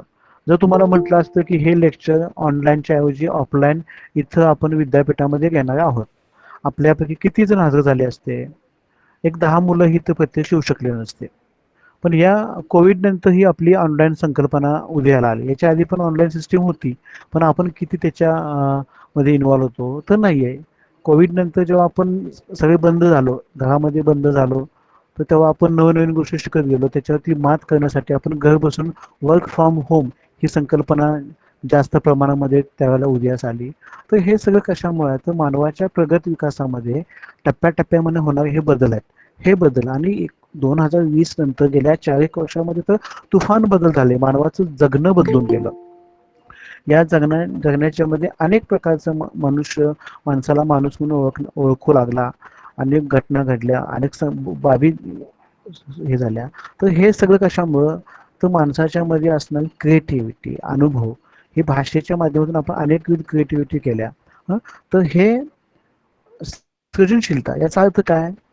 तर चाकोरी बाहेरचा नवा कल्पकतापूर्ण विचार, जी ट्रॅडिशनल पद्धत आहे त्या ट्रॅडिशनल पद्धतीच्या पलीकडे जाऊन काहीतरी वेगळं जे नव्यानं असणार आहे, त्याचा नवीन कल्पना पूर्ण जो काय विचार असणार त्याला आपण क्रिएटिव्हिटी असं म्हणतो. म्हणजे सृजन आणि सर्जन यात जो भेद आहे तो या क्रिएटिव्हिटीचा. जी गोष्ट आपोआप आणि सहजपूर्त असते त्याबाबत सृजन असा शब्द आपण वापरतो. मात्र जी गोष्ट सरावाने, प्रयत्नाने, व्यासंगाने आणि प्रयत्नकर्त्यांच्या कौशल्याने प्राप्त करता येते त्यासाठी सृजनशीलता असा शब्द प्रयोग केला जातो. म्हणजे सृजनशीलता हा विज्ञानातील एखाद्या उपयुक्त आणि अपूर्व अशा संशोधनातून जशी प्रत्ययाला येते तशीच ती साहित्य, संगीत, शिल्प, शिक्षण, मुद्रण, सुलेखन, जाहिराती इत्यादी क्षेत्रात देखील आपल्याला उपयोगाला आलेली दिसून येते. आता हा सृजन शब्द जो आहे तो सृज संस्कृत मधील सृज धातूपासून, सृज म्हणजे निर्माण करणे, त्यावरून सृजनशीलता अशी जी काही संकल्पना उदयाला आली. आता याचं महत्व काय आहे? आता बघा, माणूस किंवा मनुष्य जेव्हा आपल्या या उपजीविकेसाठी आपल्या अवतीभोवती जे काही काम करतात, म्हणजे तुम्ही प्रत्येकजण कुठे ना कुठे काम करत असता तुमच्या उपजीविकेसाठी. आता मी तुम्हाला शिकवतो, याच्यातून तुम्हाला ज्ञान देणं, या बाबी बरोबरच माझंही एक उपजीविकेचं साधन तयार व्हावं हा हेतू त्या पाठीमागचा असतो. त्यासाठी आपण वेगवेगळी कामं करत असतो. प्रत्येकाचं कष्ट हे रोजचंच आणि वरकरणी एकाच पद्धतीचं आहे असं वाटत जरी असलं तरी त्यांच्या कामामध्ये एक प्रकारचं सृजन हे दडलेलं असतं. उदाहरणार्थ, एखादा शेतकरी जर शेती करत असेल तर तो शेतीचे अवजार घेऊन मशागत करतो, पण नांगरणी पेरणीपासून अगदी धान्याची साठवणूक करेपर्यंत तो वेगवेगळ्या कल्पना लढवतो, सातत्याने वेगवेगळ्या शेती प्रयोग करतो, मशागतीच्या साधनांमध्ये सुधारणा करतो. म्हणजे अनेकविध संकल्पना करून, अनेक प्रकारची क्रिएटिव्हिटी करून शेतीमधून जास्तीत जास्त उत्पादन कसं कमवता येईल, जास्तीत जास्त नफा कसा कमवता येईल यासाठी तो सातत्याने प्रयत्नशील असतो. आणि ही क्रिएटिव्हिटी असते. ही जशी त्या शेतकऱ्याच्या बाबतीत असते तसं आपण प्रत्येक जण तुम्ही ऑफिसमध्ये असाल, आपलं काय कोणी का घरी समजा तुम्ही स्वयंपाक आपल्याकडे जास्तीत जास्त विद्यार्थी म्हणून मुलींची संख्या जास्त असते, त्याच्यामध्ये पण विवाहित महिला जास्त असतात. तर ह्यांची क्रिएटिव्हिटी वेगळ्या प्रकार स्वयंपाकघर त्यांच्याकडे दिलं तर स्वयंपाकघराची त्यांची क्रिएटिव्हिटी वेगळी असते. वेगवेगळे पदार्थ बनवण्याची त्यांना एक वेगळ्या पद्धतीची आवड असते, रोज काही ना काही वेगळं बनवण्याचं. तर ती त्यांची क्रिएटिव्हिटी असते. एखाद्या आपण प्रायव्हेट सेक्टरमध्ये काम करत असेल तर आपल्या वरिष्ठांना खुश करण्यासाठी आपण वेगळी कल्पकता वापरत असतो, क्रिएटिव्हिटी वापरत असतो. काही शिक्षक लोक असतील तर शिक्षक लोक आपल्या पद्धतीनं मुलांना समजून घेण्यासाठी वेगळ्या पद्धतीची क्रिएटिव्हिटी वापरत असतात. त्या मुलांना शिकवताना जणू काय आपणच त्यातला एक विद्यार्थी आहोत असं समजून आपण त्या मुलांशी बिहेव करत असतो, त्यांना शिकवत असतो. ही क्रिएटिव्हिटी व्यक्तिनिहाय वेगवेगळी असते. नवनवे शोध ही शास्त्रज्ञांची जशी सर्जनशीलता असते तशी ती आपली देखील असते. म्हणजे थोडक्यात सांगायचं तर साहित्य, कला, विज्ञान आणि जीवनातील सामान्य व्यवहार अशा सर्वच क्षेत्रात सर्जनशील कार्यरत असते. मानवाच्या अनेक कृत्युक्तीपासून ती प्रकटत असते. सृजनशीलता निव्वळ बुद्धिवंताजवळच असते असंही नसतं. म्हणजे बघा आपल्याकडे म्हणतात की जी लोक हुशार असतात त्यांच्याकडेच क्रिएटिव्हिटी असते असं, पण तसं काही नसतं. प्रत्येक व्यक्ती त्याचं काहीतरी वेगळेपण असतं आणि ती त्याची क्रिएटिव्हिटी असते. म्हणजे जर समजा एखादा अगदी हमाल काम करणारा जर एखादा व्यक्ती असेल, हमालीचं काम करणारा असेल, तो ओझं वाहून नेणारं काम असेल तर तो ओझं नेऊन नेणारं काम ही त्याची क्रिएटिव्हिटी असते.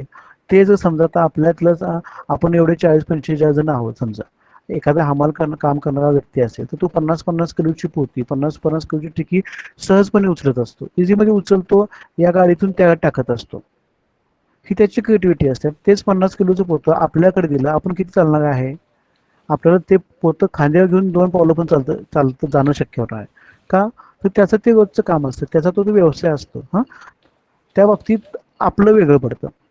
म्हणजे प्रत्येक व्यक्तीची क्रिएटिव्हिटी ही वेगवेगळी असते आणि ती मानवाच्या अनेक उक्तीतून प्रकटत असते.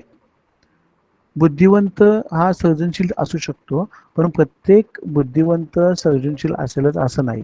प्रत्येक व्यक्तीकडे क्रिएटिव्हिटी असू शकते, पण प्रत्येक बुद्धिवंताकडे क्रिएटिव्हिटी असेल असं नाही.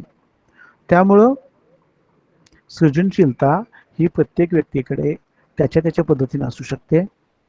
आता ह्या सृजनशीलतेचे जे आपण काही घटक बघितले तर त्याच्यामध्ये विपुलता किंवा लवचिकता, मौलिकता, पुनर्रचना, समस्या संवेदनशीलता असे अनेक काही घटक त्याचे असतात. त्याच्यानंतर अभिव्यक्तीसाठी भाषेचा सृजनशील वापर केला जातो. म्हणजे आपल्याला व्यक्त होण्यासाठी भाषेचा आपण वापर करत असतो. म्हणजे मनुष्य जैविक पातळीवरील देवघेवीपुरते ध्वनी निर्माण करून निव्वळ संप्रेषणाची गरज भागवत नाही, तर जैविक गरजांच्या पलीकडे जाऊन विचारांची, भावनांची देवघेव करण्याची क्षमता असणारी भाषा निर्माण करत असतो. म्हणजे मानवी भाषेच्या ह्या निर्मितीच्या मुळातच एक प्रकारची सृजनशीलता दडलेली असते. आपली दैनंदिन व्यवहार भाषा ही निव्वळ संज्ञापनाची गरज भागवणारी असते. मात्र भाषेचा सृजनशील वापर करून सूचक व नवे अर्थसंदर्भ निर्माण करण्याकडे मनुष्याचा हा कल असतो आणि भाषेच्या अशाच प्रकारच्या वैशिष्ट्यपूर्णामुळे आणि वापरामुळे हा आपल्याला आनंदी मिळत असतो. म्हणजे भाषेची सृजनशीलता वापराला भोवतीच्या पर्यावरणाचे, आंतरदबावाचे अनेक संदर्भ असतात. त्यातील व्यामिश्रतेमुळे भाषेचे स्वरूप सातत्याने बदलत असते.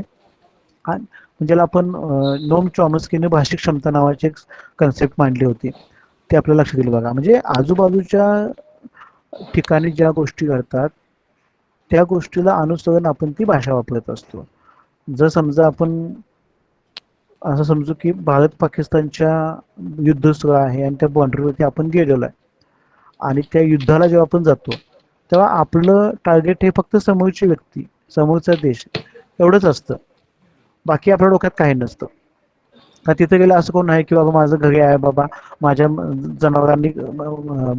जनावरांना पाणी पाजले का नाहीये, किंवा माझ्या शाळेत मुलं माझा तास कोणी घेतलाय का नाहीये, किंवा आता माझे डिस्टन्सची ॲडमिशन झाले, एक्झाम फॉर्म भरलाय, आज लेक्चर आहे, मी तिथं पाकिस्तानमध्ये युद्ध करत बसतो का लेक्चर करू, असं आपल्या डोक्यात नसतं. आपलं टार्गेट काय असतं की आपण तिथं बसूनच आपण दिलेलं ध्येय आपण पूर्ण करत असतो. म्हणजे भाषिक क्षमता चॉम्स्की म्हणतात की सभोवतालच्या वास्तवाला सामोरे जाताना त्या वास्तवाचा परिचय तो भाषेद्वारे करून घेत असतो. भाषाबाह्य वास्तवाचा अर्थ लावून त्याला अवघड होते.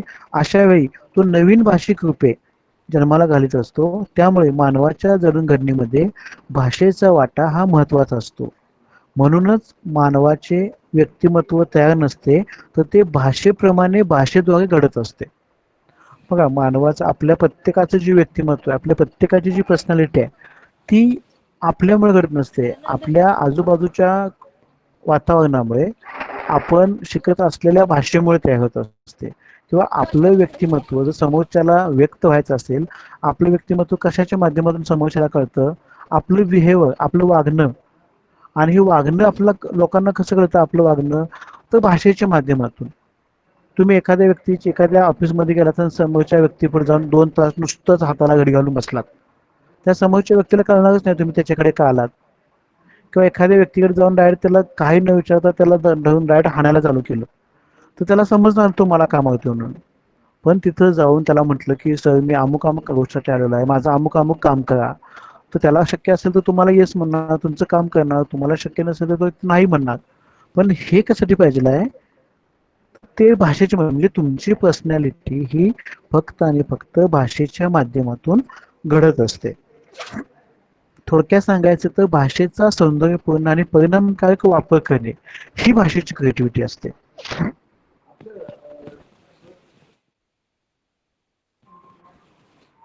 आता भाषा आणि विविध कला माध्यम म्हणजे भाषेचे मूळ बोली रूप आणि नंतरचे लिखित रूप. यापुढे भाषा आज नव्या नव्या माध्यमात उपयोगी गेली. म्हणजे ध्वनिफीती, ध्वनिमुद्रण, त्याचे विविध प्रकार, तारायंत्र, नभोवाणी, संगणक, नवनवीन उपकरणे, यात भाषेचे आरेखन वेगवेगळ्या प्रकारे होत गेले. म्हणजे सुरुवातीच्या काळात एखाद्याला मेसेज पोचवायचा असेल तर आपण पत्रलेखन, एखादा पहिल्यांदा सांगावा धाडत होतो. सांगावा झाल्यानंतर पुन्हा आपण पत्रलेखन आलं. पत्रलेखन आल्यानंतर तारायंत्र आलं. पुन्हा ध्वनिफीती आल्या. परत मोबाईल आला. परत तुम्हाला व्हिडिओ कॉल्स आलेत. आता तुम्ही डायरेक्ट इंटरनेटच्या माध्यमातून विदिन सेकंद जगभरामध्ये एकमेकांशी कम्युनिकेशन करू शकतो. म्हणजे हे भाषेचे वेगवेगळे झालेले बदल आहेत. म्हणजे आकाशवाणी, दूरदर्शन, वृत्तपत्रे, चित्रपट, इंटरनेट ही आधुनिक म्हणजे गेल्या 100-150 वर्षात विकसित झालेली प्रसार माध्यमं आहेत. आणि या प्रत्येक माध्यमाचे स्वरूप वेगवेगळं आहे. म्हणजे प्रत्येक माध्यमाची स्वतःची गरज व त्याचे वेगळेपण पाहून भाषेच्या सृजनशीलतेचा स्तर बदलत गेलेला असतो. आणि पारंपरिक लोककला, नाटक, लोकनाट्य या पारंपरिक दृश्यकला म्हणजे आज प्रत्येकाच्या हातात मोबाईल दिसतो. मोबाईलवरून SMS करणं, व्हॉट्सअप करणं, संवाद साधणं, टेलिग्राम असेल, ऑर्कुट असेल, या प्रत्येक संप्रेषणामध्ये सृजनशीलतेचे कितीतरी आविष्कार बघायला मिळतात. आता आपण सगळेजण व्हॉट्सअप वापरतोय. व्हॉट्सअपला बघितला पोल नावाची एक नवीन कन्सेप्ट त्या ह्याच्यामध्ये आलेली आहे. म्हणजे पोलच्या माध्यमातून आपल्या ग्रुपमध्ये किती लोक आहोत, काय आहोत हे आपल्याला लगेच लक्षात येतं. म्हणजे एखाद्या ग्रुपमधून समजा आपण आता एक 200 जण आहोत. 200 जणांचा आपण एक पोल केला की उद्या आपल्याला ट्रिपला जायचं आहे. आता गोव्यातले काही विद्यार्थी आहेत, आपण समजा गोव्याला ट्रिपला जाणार आहोत, तर आपण काय मेकॅनिझम वापरतो? आपल्या ग्रुपमध्ये 100 मुलं आहेत. 100 जणांसाठी आपण किती जण गोव्याला जाऊ शकतो? प्रत्येकाला आता आपण याच्या आधी कसं आपण प्रत्येकाला फोन करायचा. आता पोल नावाची सिस्टीम आहे व्हॉट्सअपला. त्याच्यामध्ये आपण मेसेज टाकायचा, आपण गोव्याला येणार आहात का? ऑप्शन 1 होय, ऑप्शन 2 नाही. आपण तिथं होय नाही क्लिक केलं की लगेच समजतं. म्हणजे आपला रिस्पॉन्स कळतो किती लोक येणार आहात, किती लोक येणार नाही. म्हणजे हे कशामुळे शक्य आलं? हे भाषेमध्ये होणाऱ्या तंत्रज्ञानामध्ये होणारे आधुनिक बदल. हे जर शक्य नसतं तर आपण प्रत्येकांना फोन केला असता. फोन सिस्टीम नसती तर प्रत्येकांना जाऊन भेटलं असतं किंवा प्रत्येकांना पत्रव्यवहार केला असता. तर हे भाषेमुळे किंवा साहित्यामुळे त्याला शक्य असतं. म्हणजे मानवी संस्कृतीच्या विकासात मुद्रित माध्यमांनी महत्वाचे योगदान दिले आहे. पण त्याच्या काही अंगभूत देखील मर्यादा आहेत. आता मुद्रित माध्यम ही दूरदर्शन, आकाशवाणी, काही अंशी मोबाईल यासारख्या माध्यमांनी भरून काढली जाते. आता भाषा आणि लोकवाङ्मय म्हणजे लोकवाङ्मयाच्या माध्यमातून भाषा अस्तित्वाला आलेली दिसते. वेगवेगळ्या प्रकारची क्रिएटिव्हिटी ही लोकवाङ्मयामध्ये पण देखील दिसून येतं. मुद्रित माध्यमातून देखील काही भाषेची क्रिएटिव्हिटी आपल्याला दिसून येते. काही दृकश्राव्यांच्या माध्यमातून, काही मुद्रित इंटरनेट, दूरदर्शन, वेगवेगळ्या विद्यापीठांची, वेगवेगळ्या ठिकाणची किंवा वेगवेगळे काही संकेतस्थळ असतील, या संकेतस्थळांच्या माध्यमातून देखील आपल्याला भाषेची क्रिएटिव्हिटी दिसून येते. काही सिनेमा आता अलीकडच्या काळात मराठी सिनेमा असतील किंवा हिंदी असतील किंवा अनेक वेगळे चित्रपट असतील, या चित्रपटाच्या माध्यमातून देखील काही क्रिएटिव्हिटी आपल्याला दिसून येते. म्हणजे जसं की मी तुम्हाला मगाशी टाइम मशीन म्हटलं, वेळेचा प्रवास, तर तो देखील एक क्रिएटिव्हिटी असते. म्हणजे गेल्या 200 वर्षा पाठीमागं आपल्याला पॉसिबल नाहीये. किंवा सहज एक साधं उदाहरण, तुकाराम महाराज वैकुंठास गेले, विमानातून वैकुंठास गेले असं म्हटलं जातं. असं काही दंतकथा आहे, अशी आख्यायिका आहे की ते त्यांचं देहावसान न होता ते वैकुंठला गेलेत आणि त्यांना न्यायला विमान आलतं. आता ऍक्च्युअली ते विमान आलतं न आलतं हा भाग नंतरचा आहे, पण नंतरच्या 200 वर्षानंतर विमानाचा शोध लागला. म्हणजे हे एक माध्यम आहे. भाषेचा जो काही बदल होत गेला, तर तो बदल आपल्याला हे लक्षात येतं. भाषा आणि सिनेमा माध्यम ही जी क्रिएटिव्हिटी जी आहे ती सत्यस्थिती आहे किंवा खरं आहे खोटं हा भाग नंतरच आला. पण त्यावेळेला विमान ही संकल्पना आली. म्हणजे ही सिनेमा माध्यम, जे श्राव्य माध्यम किंवा ही जी सृष्टी होती, ही ते आपल्याला लक्षात आलं. म्हणजे सिनेमा हे एक प्रकारचं दृकश्राव्य माध्यम असलं तरी त्याचे तंत्र खूपच वेगळ्या पद्धतीचे आहेत. चित्रपटाच्या माध्यमातून बघा, एखादा काही सीन असेल तर बघा, कधी पण तुम्ही आत्तापर्यंतची जी काही चित्रपट बघितलीत, चित्रपटामध्ये कधीही केव्हाही एखादं गाणं लागत नाही. म्हणजे सचिन पिळगावकर, सुप्रिया, लक्ष्मीकांत बेर्डे किंवा अशोक सराफ यांची जेवढी काही जी आत्तापर्यंत आपण सगळ्यांनी मराठी चित्रपट बघितल्यात, ह्यांची जेव्हा काही गाणं लागतं ते असं कधीही गाणं नाही. एखादा कुठला तर प्रसंग घडतोय, त्या प्रसंगाचं सेलिब्रेशन म्हणून ते गाणं होत येत असतं. तसंच प्रत्येक हिंदी चित्रपटामध्ये किंवा कुठलीही असेल तर हे गाणं, आता असं एका चित्रपटामध्ये गाणं आलंच पाहिजे असा कुठं काही नियम होता का? तर नाहीये. काही काही चित्रपटांमध्ये, मराठी चित्रपटामध्ये ही लिहिलेली, काही कवीने लिहिलेली कविता ही गाणी म्हणून काही चित्रपटामध्ये लिहिली गेली, ती वापरली गेली ती. तर हे एक वेगळ्या प्रकारचं, कारण का हे क्रिएटिव्हिटी म्हणून ती वापरली गेलेली आहे. म्हणजे चित्रपटामार्फत होणारं कम्युनिकेशन, पडद्यावरील प्रतिमा आणि ध्वनी योजना यांमुळे एक भाषेची क्रिएटिव्हिटी तयार होते, भाषिक संज्ञा पण तयार होतं. म्हणजे नुसता चित्रपट मूक न राहता त्याच्यातून काय त्या चित्रपटामध्ये जिवंतपणा येतो. आता हा चित्रपट, त्या कुठलाही चित्रपट तयार होतो तेव्हा तो थेट न तयार होता त्या चित्रपटाची पहिल्यांदा स्क्रिप्ट, ज्याला आपण पटकथा म्हणतो, ती स्क्रिप्ट लिहिली जाते. त्या स्क्रिप्टसाठी एक वेगळ्या कोणत्या ना कोणती भाषा वापरली, त्या भाषेच्या माध्यमातून ती स्क्रिप्ट तयार होते, ती पटकथा तयार असते. आणि ही पटकथा प्रत्येक चित्रपटाचा आत्मा असतो. कारण पडद्यावर घडणारी गोष्ट ही गोष्ट कशी असावी, तर ती पटकथेच्या माध्यमातून, त्या स्क्रिप्टच्या माध्यमातून आधी ती डिस्कस होत असते आणि त्यानंतर त्याचा तो सीन घडत असतो. त्यामुळे ही क्रिएटिव्हिटी आणि नंतर ती कॅमेऱ्यासमोर येते. म्हणजे भाषेमध्ये ही क्रिएटिव्हिटी महत्वाची असते. तर अशा पद्धतीनं ही भाषेची सृजनशीलता असते. ही श्राव्य, दृक आणि सादरीकरणाच्या माध्यमातून ती घडत असते. भाषेच्या निर्मितीच्या मुळातच ही सृजनशीलता दडलेली असते. सृजनशील लेखनाची भाषा ही लवचिक, सौंदर्यपूर्ण, अनेकार्थी आणि व्यंगार्थयुक्त असते. आता व्यंगार्थ किंवा अनेकार्थी म्हणजे सहज आता असं समजा की संध्याकाळची 6 वाजलेले आहेत, सायंकाळची वेळ झालेली आहे आणि ही सायंकाळची 6 ची वेळ, ह्याच्यामध्ये अनेक अर्थ असतात. आता हे अनेक अर्थ व्यक्तिनिहाय, व्यक्तिपरत्वे बदलणारे असतात. जर समजा एखादी गृहिणी असेल, तुमच्यापैकी एखादी गृहिणी असेल, तर तिच्या डोक्यात काय असणार, 6 वाजले म्हणजे आता आपण स्वयंपाकाला लागू, असं. म्हणजे सूर्य अस्ताला गेला तर एक वाक्य आहे. सूर्य अस्ताला गेला याचा अर्थ व्यक्तिपरत्वे बदलत असतो. म्हणजे ती गृहिणी स्वयंपाकघरात जाऊन स्वयंपाकाच्या मागे लागते.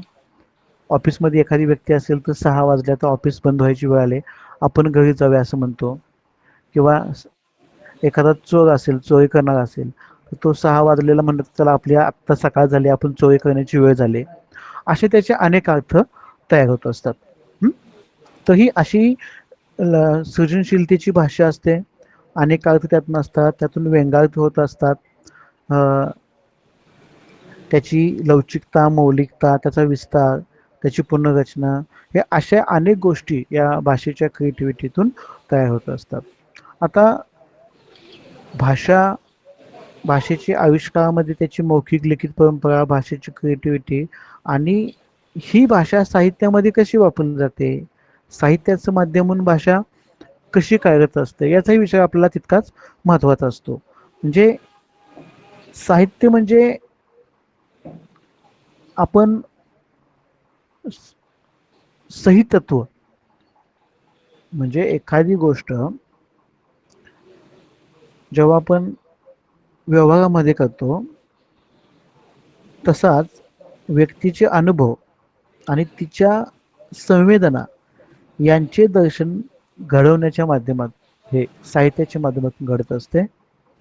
म्हणजे साहित्य हे माणसाने माणसासाठी निर्माण केलेले असते, म्हणजेच ते सहेतुक असते. साहित्य निर्मितीत कल्पना व भावना यांना अनन्यसाधारण महत्त्व असते. बुद्धीचे अस्तित्व देखील तितकेच महत्त्वाचे असते. साहित्यातील बौद्धिकतेचा घटक लेखनाच्या मुळाशी असलेल्या वैचारिकतेशी, विवेकतेशी संबंधित असतो. त्यामुळे लेखनात सुसूत्रता आणि तार्किकता येते. भाषेच्या व साहित्याच्या इतिहासात वाङ्मय, साहित्य, काव्य हे शब्द सातत्याने येत असतात. साहित्य म्हणजे ललित साहित्य असं म्हणलं जातं. काव्य, कथा, कविता, कादंबरी, नाटक या सर्वांना आपण साहित्य असं म्हणत असतो. आणि या साहित्याचं साधन आणि त्याचं माध्यम हे भाषा असतं.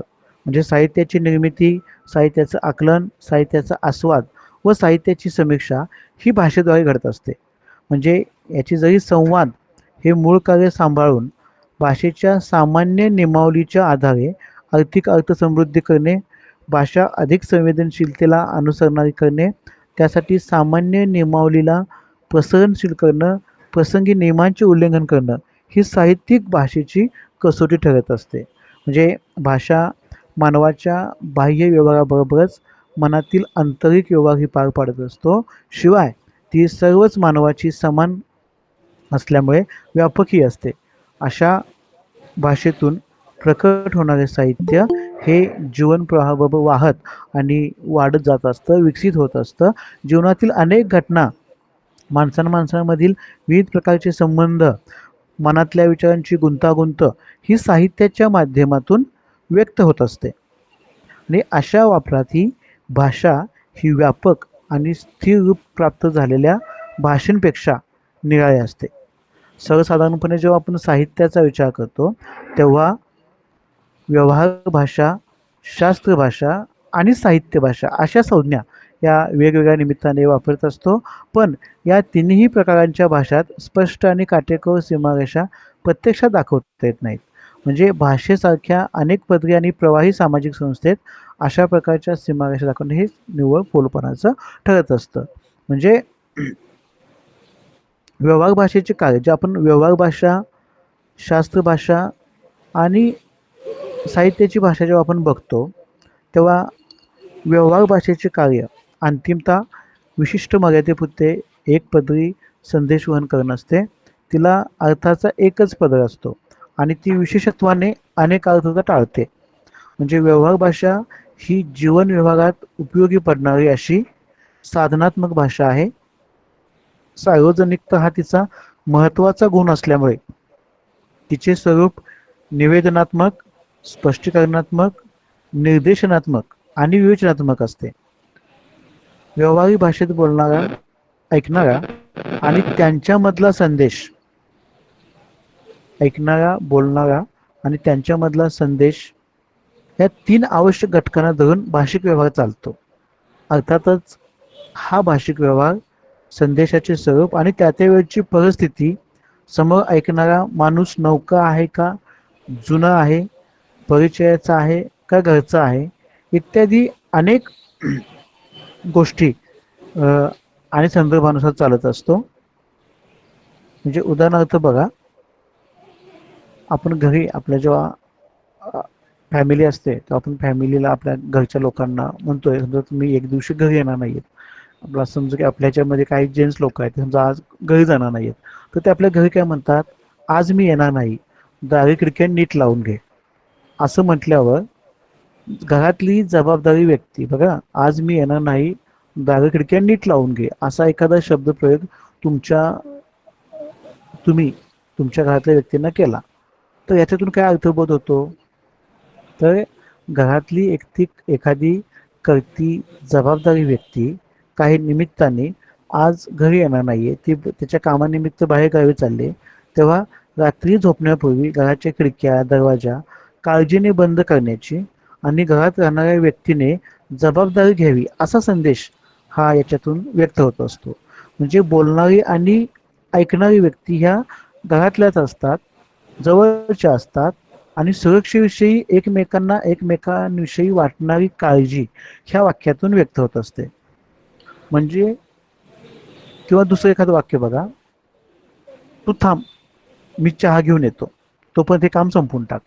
मी चहा घेऊन येतो तोपर्यंत हे काम संपून टाक. ह्या संदेशात काय येतं, चहा घेऊन येणे म्हणजे ती व्यक्ती तिथं जाऊन चहा पिणार आहे आणि ती चहा पिऊन येईपर्यंत दुसऱ्या व्यक्तीनं त्याला सांगितलेलं काम हे संपून टाकायचं आहे.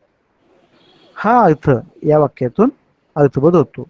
म्हणजे चहासाठी ती जागा सोडून इतरत्र कुठेतरी जावे लागणार आणि चहा घेऊन येण्याच्या काळात ठरवून दिलेलं काम संपवण्याची सूचना अशा गोष्टींचा निर्देश केला जातो. म्हणजे बोलणाऱ्या व्यक्तीने ऐकणाऱ्या व्यक्तीचा एकत्रित चहा घेण्यासाठी विचार केलेला नाही याचाही अर्थ तो म्हणू शकला, चल आपण चहा घेऊन येऊ, चहा घेऊन यायला काम संपवू असंही म्हणू शकलो असतो. म्हणजे याच्यामध्ये परखीपणा जाणवतो. म्हणजेच व्यवहार भाषेत भावना, संताप, प्रेम इत्यादी व्यक्त करण्यासाठी कोणत्या शब्दावर किती जोर द्यावा, शब्दांमधले हेल कसे द्यावे यांचे दोन्ही नियमही त्या त्या घरातल्या प्रसंगातल्या व्यक्तितल्या शिष्टाचार संकेतानुसार आणि एकूणच रिवाजानुरूप ठरलेले असतात.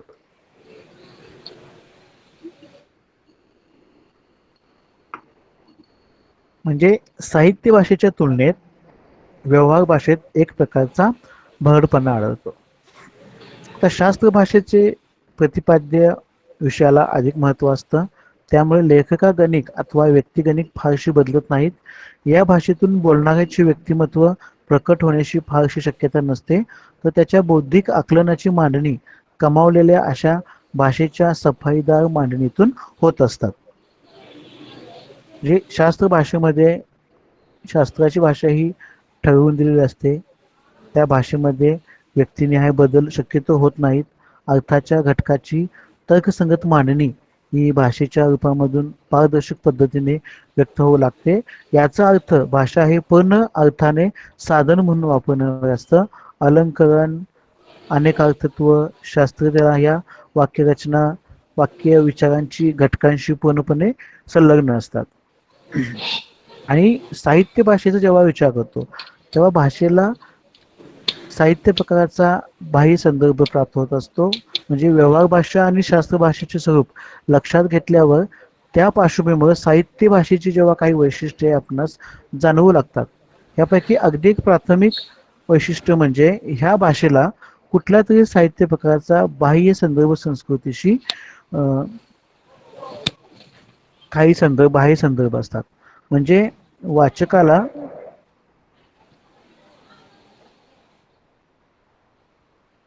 कोणाचा माईक सुरू असेल तर कृपया बंद करा.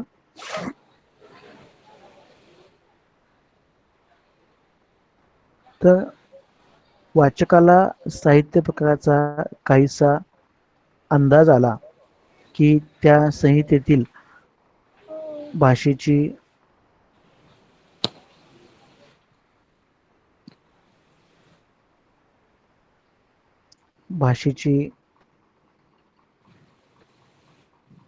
संहितेतील भाषेला कसा प्रतिसाद द्यायचा, प्रत्येकाची चित्रवृत्ती वेगळी कशी असते, त्यानुसार ती व्यक्ती आणि त्या भाषेचे परिशीलन जुळवून घेण्याचा प्रयत्न करीत असतो. कविता वाचताना कवितेतून किंवा ओळींच्या लांबीनुसार विशिष्ट ठिकाणी विराम घेत व्याकरणाचे नियम लवचिक करत कवितेतून अनेकार्थी भाषिक रूपांची शक्यता आजमावली जाते. मगाशी जे वस्तुतः प्रत्येक संहिता भाषिक रूपांची परस्पर सहकार्य करणारी एक आंतरिक रचना ही भाषेच्या माध्यमातून असते. अर्थप्राप्तीसाठी ठराविक भाषिक रूपाची रचना ही जाणीवपूर्वक लेखाने केलेली असते. मगाशी तुम्हाला मी कविता सांगितली, दुरस जळावी संता केली, तर ती कविता लिहिण्यापाठीमागं कवीची काही कवीने ती रचना काही जाणीवपूर्वक केलेली असते. रोजच्या व्यवहाराला किंवा सामाजिक संदर्भाला परिचित नसलेले अशी भाषिक संकेत या कवितेच्या माध्यमातून, या साहित्याच्या किंवा भाषेच्या माध्यमातून योजलेले असतात. व्यवहार भाषेला चिरंतन स्वरूपाचा कालसंदर्भ नसतो.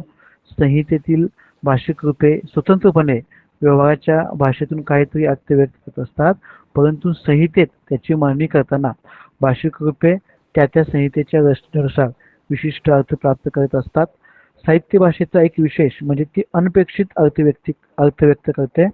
व्यवहाराच्या भाषेत शब्द, शब्दांचे व्याकरण, शब्दक्रम, वाक्यरचना ही नेहमी अपेक्षित कार्य करते. ह्या प्रमाणिकांची मोडतोड करून भाषिक रूपांना अर्थछटा देण्याचं कार्य हे साहित्य भाषेतून चालतं आणि ही मोडतोड भाषेच्या सर्व स्तरावर शक्य असते. या साहित्याच्या भाषेमध्ये काही अभिधा, लक्षणा, व्यंजना किंवा संहिता अर्थ असतात.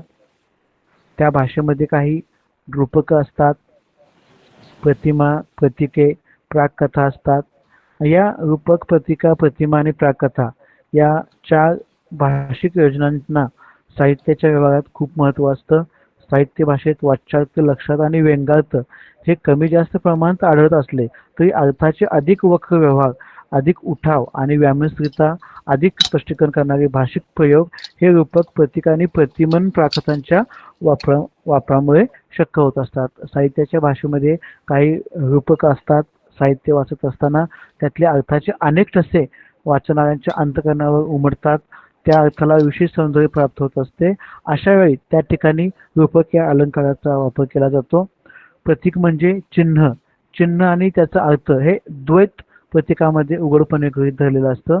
नवीन नवीन प्रतीकांची घडण, त्याची जडणघडण आणि समाज संस्कृतीत प्रचलित असलेल्या प्रतीकांना नवनवे अर्थ देणं ही मानवी मनाची सतत चालणारी नैसर्गिक प्रक्रिया आहे.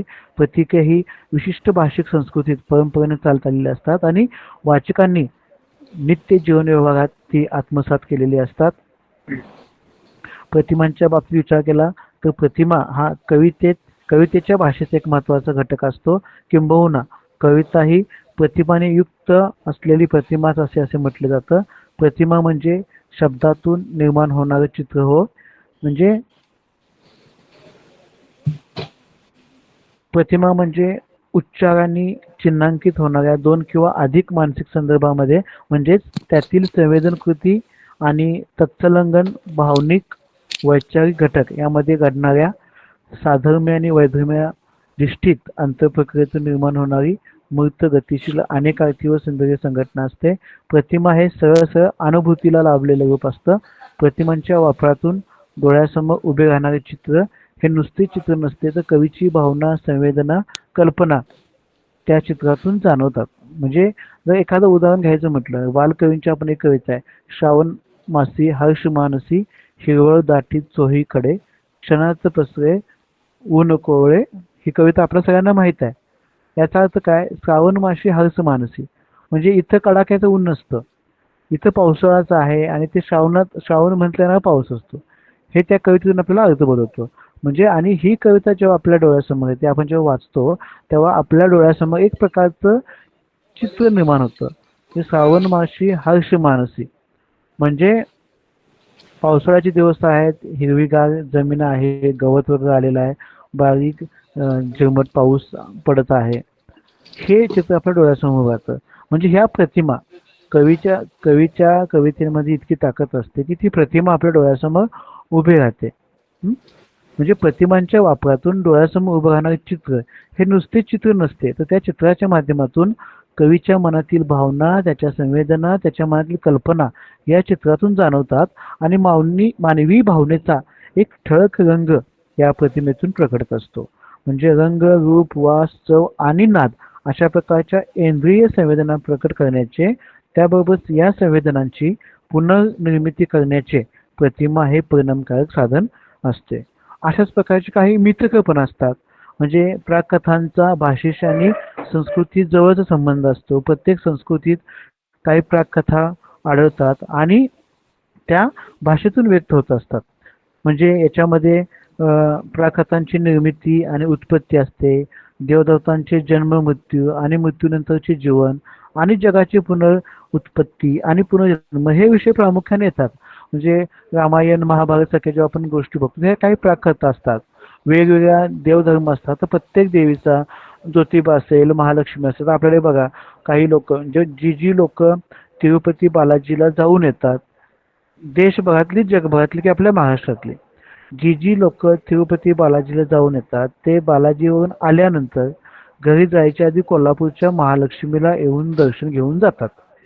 हे तथ्य आहे, आपणा सगळ्यांना माहीत आहे. आपल्यातलं कुणीही जर बालाजीला गेला असेल, बरं ते सोलापूर किंवा सांगली करत असेल, तर बालाजीला गेल्यानंतर पहिल्यांदा महालक्ष्मीला येऊनच मग आपल्या घरी जातो. महालक्ष्मी ज्योतिबा करतात. हे का? तर याच्या पाठीमाग काही आख्यायिका, काही त्याची मिथक आहेत. ज्योतिबाचं आपण दर्शन बघितलं किंवा रामायण महाभारत ह्या आपण गोष्टी बघतात. ही रामायण महाभारत काही मिथक आहेत. म्हणजे रामायण बघताना रामायणामध्ये जटायू नावाचा एक पक्षी आहे. आपण सगळ्यांनी ती जटायूची कथा माहीत आहेत.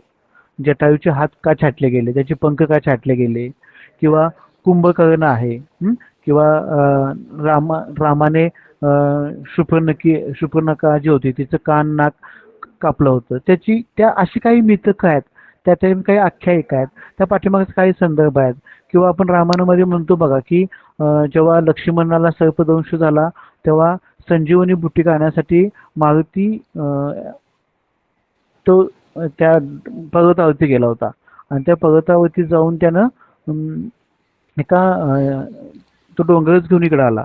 तर तेवढ्या नुसतं जे हनुमान का जो मारुती आहे तो झाडपाला कधी संजीवनी बुटिका आणण्यासाठी जेव्हा त्या जंगलामध्ये जातो आणि ती बुटिका सापडत नाही म्हणून जेव्हा ती बुटिका संपूर्ण डोंगर घेऊन जेव्हा परत पाठीमागे येतो तेव्हा तेवढ्या एकाच्यामध्ये अनेक मिथकं आहेत.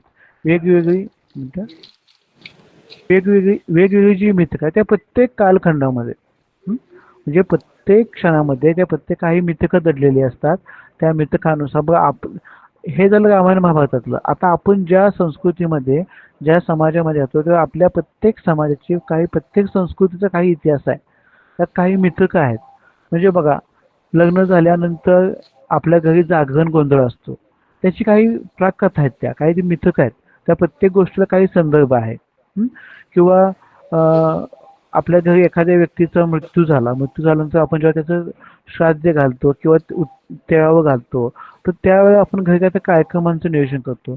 तर हे काही त्याच्या पाठीमागची संस्कृती आहे. प्रत्येक धर्मामध्ये काही गोष्टी सांगितल्या गेलेल्या आहेत. तर हे सांगत असताना त्याला काही मिथकांचे संदर्भ असतात.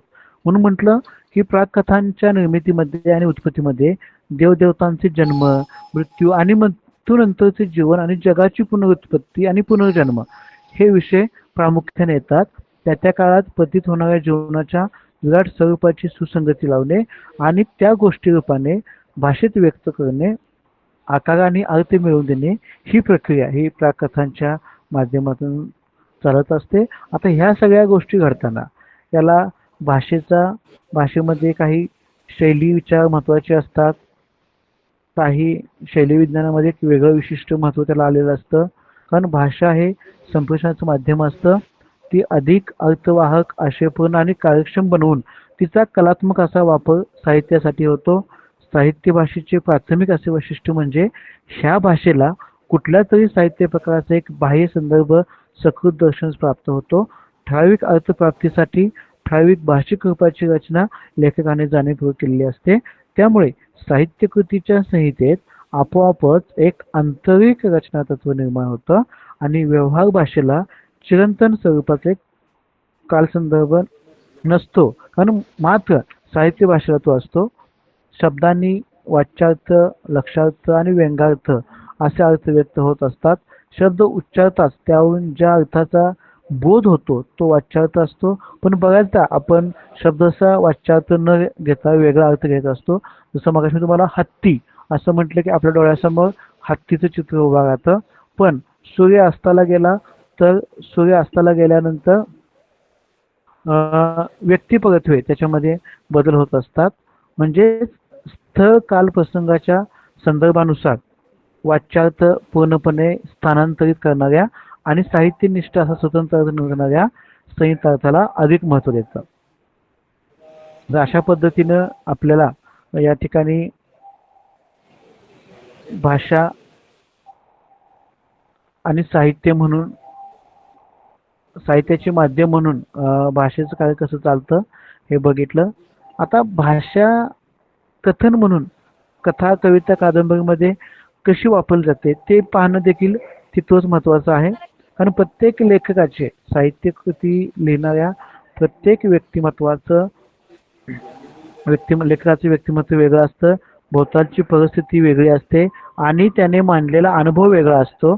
त्यामुळे त्याचा आशयही वेगळा ठरत असतो. म्हणजे लेखक निर्मिती करीत असताना त्याला जे सांगायचं असतं ते कोणत्या साहित्य प्रकारातून नीट व्यक्त होईल याचा विचार पक्का केल्याशिवाय लेखकाला लिहिता येत नाही. म्हणजे आपल्या मनातील भावना किंवा आपल्या एखाद्या गोष्टी जर आपल्याला सांगायच्या असतील तर आपण त्याची काही थीम ठरवत असतो.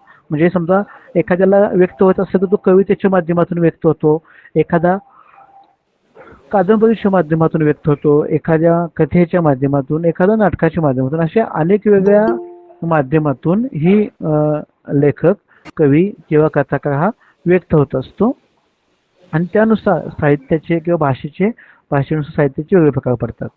आता हे सगळं करत असताना साहित्य कृती आणि साहित्य प्रकार यांचा काही परस्पर संबंध असतो, ज्याला मराठी आपल्या साहित्यामध्ये एकसत्ववादी आणि नाममात्रवादी अशा काही संकल्पना या काळामध्ये उदयास आल्या.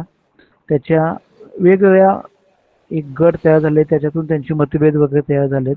तर हे सगळं साहित्य प्रकाराच्या माध्यमातून होत गेलं. कथनात्मक साहित्यामध्ये कथा सांगणं आणि कथा ऐकणं या गोष्टी मानवी संस्कृतीत इतक्या जुन्या आहेत. गोष्ट सांगणं किंवा गोष्ट ऐकणं ही मानवाची मूलभूत प्रेरणा आहे.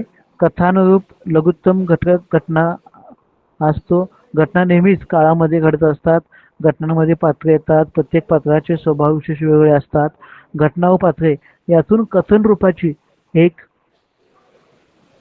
पातळी तयार होत असते आणि ही पातळी कथन रूपाच्या निवेदकाने केलेल्या त्याच्या निवेदनातून वाचकासमोर सादर होत असते. त्यातून निवेदनाची पातळी निर्माण होणे, कथन कसे केले जाते आहे, कथन रूपाचा निवेदक कोण आहे, तो कोणत्या प्रकारे निवेदन करतो आहे, त्याच्या निवेदनातून कोणकोणती कार्य साधली जातात आणि निवेदनाच्या विशिष्ट प्रकाराने कथन रूपातून दिल्या जाणाऱ्या माहितीवर काही नियंत्रणे येतात काय, अशा प्रश्नाच्या अनुषंगाने कथनाचा आपल्याला अभ्यास करावा लागेल. कथन म्हणजे सांगणे आणि कथन रूप म्हणजे सांगण्यातून जे आकाराला येते ते म्हणजे ढोबळमानाने प्रत्यक्षातल्या अथवा कल्पित घटनांचा गद्यातला अथवा पद्यातला वृत्तांत म्हणजे कथन रूप अशी ही व्याख्या केली जाते. कथनासाठी कथेची घटनांच्या क्रमाची आवश्यकता असते असं नाही, कारण एकच घटना देखील कथनासाठी पुरेपूर असते. म्हणजे एका घटनेच्या माध्यमातून एक घटना तुम्ही केंद्रवर्ती ठरवून त्या घटनेच्या माध्यमातून अनेकविध कथा तुम्ही या ठिकाणी सांगू शकता. जे मराठी साहित्यात कथन रूपाचे अनेक प्रकार आढळतात. कहाणी, लोककथा, नीतिकथा, लीळा, आख्यान, बखर, भारुडे, कथाकाव्य, पोवाडा, महाकाव्य, याबरोबरच गोष्ट, लघुकथा, दीर्घकथा, कादंबरी, प्रवास वर्णन, आत्मकथन असे अनेक कथन रूपाचे प्रकार हे मराठी साहित्यामध्ये आहेत. प्राचीन साहित्यात कथात्मक साहित्याचे प्रमाण फार मोठे होते. म्हणजे मानवी स्वभावातील कथन रूपात जोपासण्याचा प्रयत्न हा आदिम काळातील लोककथा, सुरुवातीला काही लोककथा होत्या त्या मौखिक परंपरेने आल्या, त्या लोककथा आल्या. नंतर ते लिखित परंपरेमध्ये पुन्हा काही ग्रंथ निर्मिती वगैरे झाली. पण लोककथेत दंतकथा, पुराणकथा, परिकथा, हास्यकथा, रहस्यमय कथा, वीरकथा, म्हणजे आपण बघा ते मार्गशीर्ष महिन्यातली जी काही कथा वाचतो, कुठली ती शांबालाची, तर अशा ज्या काही कथा असतात तर ह्या कथा या लोककथा असतात. लोकपरंपरेने एका पिढीकडून दुसऱ्या पिढीकडे आलेल्या असतात. त्याच्यातून वेगळा आशय साकार झालेला असतो. लोकमानसातील श्रद्धा, बुद्धी, रूढी, लोकविश्वास, यातुविद्या यांची सांस्कृतिक रचना सामग्री या कथात एकवटलेली असते आणि आपल्याकडे आध्यात्मिक आशयाच्या संप्रेषणात लोककथात्मक रचनाबंधाचा विपुल वापर झालेला असतो. महानुभव वाङ्मयातील दृष्टांत पाठ असेल, लोककथातील रचनाबंध असेल, विपुल किंवा ज्ञानेश्वरातील दृष्टांत असतील किंवा संतांच्या अभंगातील दृष्टांत असेल, अशा अनेक जे काही गोष्टी होत्या तर हे लोककथेच्या माध्यमातून आविष्कृत झालेले दिसतात. कथा, कादंबरी, महाकाव्य यांचा कथात्मक साहित्यात अंतर्भाव होतो, परंतु कथा, कादंबरी हे प्रकार गद्याच्या वापरांमुळे महाकाव्यातून वेगळे ठरतात. अगदी कथा व कादंबरी या दोन्ही साहित्य प्रकारात कथात्मक हा घटक कॉमन असला तरी त्याचे स्वरूप वेगवेगळे असते. म्हणजे कादंबरीचा आवाका मोठा असल्याने अनेकविधता व्यामस्कृता बघायला मिळते, तर तुलनेत कथेचे रचनेचे एक केंद्रित्व हे अधिक ठळकपणे जाणवतं. म्हणजे आपण जेव्हा कथा वाचतो तर त्या शॉर्ट कथा असतात, एका कथासंग्रहामध्ये 8-10 वगैरे कथा असतात. म्हणजे जेव्हा आपण कादंबरी वाचतो तेव्हा कादंबरीमध्ये एकच कथा असून त्याचे घटनाप्रसंग हे त्याच्यामध्ये बदल होत असतात. त्यामुळे या कथनाच्या वेगवेगळ्या विविध तऱ्हा असतात. स्वतःच्या कथनातून कथानकाची अनुपस्थिती असते, कथनाच्या आत कथानके असते, कथेमध्ये प्रथम पुरुषी तृतीय पुरुषी निवेदन या अनेक गोष्टी अभिव्यक्तीच्या अनुषंगाने, प्रसंग चित्रणाच्या अनुषंगाने, भाषाशैलीच्या अनुषंगाने, निवेदन किंवा प्रसंग चित्रणाच्या माध्यमातून ह्या वेगवेगळ्या प्रकारच्या कथा त्यांचे घटनाप्रसंग असतात. घटना आणि पात्र निर्मिती असते. या पात्र निर्मितींचा विचार देखील या घटनांचा विचार देखील या कथालेखनामध्ये कथा लिहिताना केलेला असतो. आता हे सगळं घडत असताना वातावरण निर्मिती हा एक घटक या साहित्य लेखनामध्ये महत्त्वाचा असतो. कारण कथा कुठल्या भागात घडते, कथेमधील प्रसंग काय आहेत, त्यानुसार कथेचं वातावरण देखील आपल्याला आत्मसात करावं लागतं. कारण वातावरणाचे प्राथमिक स्वरूपाचे प्रयोजन म्हणजे कथानकातील कथेसाठी एक कल्पित परिसर निर्माण करणे असतं. म्हणजे कथानकाला वास्तवता अस्सलपणा प्राप्त होण्यासाठी वातावरण निर्मितीची गरज असते. कथेतील घटना, प्रसंग, पात्रांच्या हालचाली आणि जीवन हेतू यांना उठाव मिळण्यासाठी या वातावरणाच्या पार्श्वभूमीची गरज असते आणि ही गरज या वातावरणामुळे पूर्ण होते. म्हणजे विशिष्ट काळ व स्थळ यांची निर्मिती म्हणजेच ही पार्श्वभूमी असते आणि ही पार्श्वभूमी पूर्णतः काल्पनिक असली तरी वातावरण निर्मितीमुळे वास्तव किंवा ती घटना ही खरी वाटायला लागते. त्यानंतर काही भावकाव्यात्मक साहित्य असतं, कवितेचे घटक आहेत, कवितेतील लयबद्धता, सूचित अर्थ, अनेकार्थता, अल्पाक्षर किंवा व्यापार जीवनाक्षर क्षमता किंवा संवेदता ह्या कवितेतील महत्त्वाच्या बाबी असतात.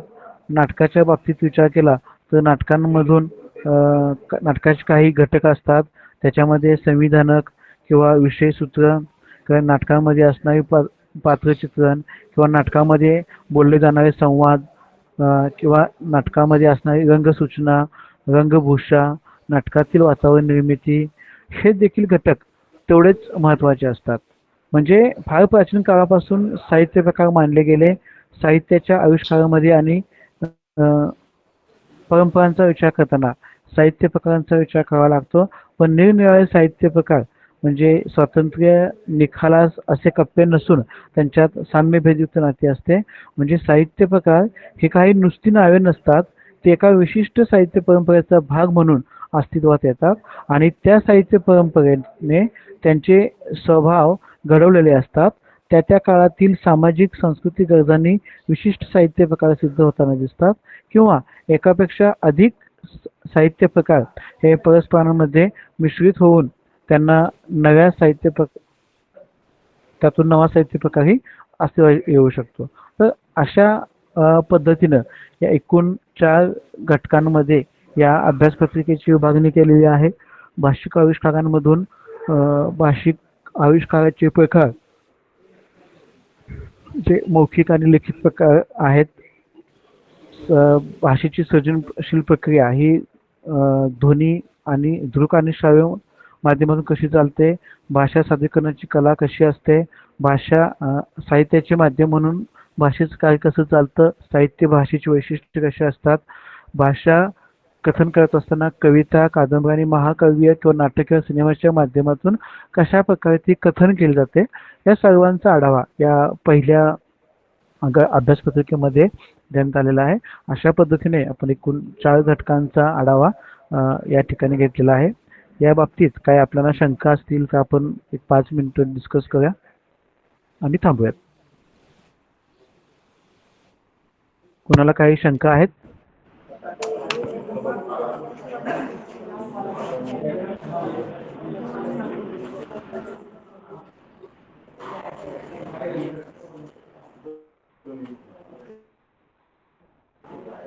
हॅलो. हा बोला की मॅडम. हा मॅडम. साहित्य फक्त 50 मार्काचा पेपर आहे का? एक मिनिट.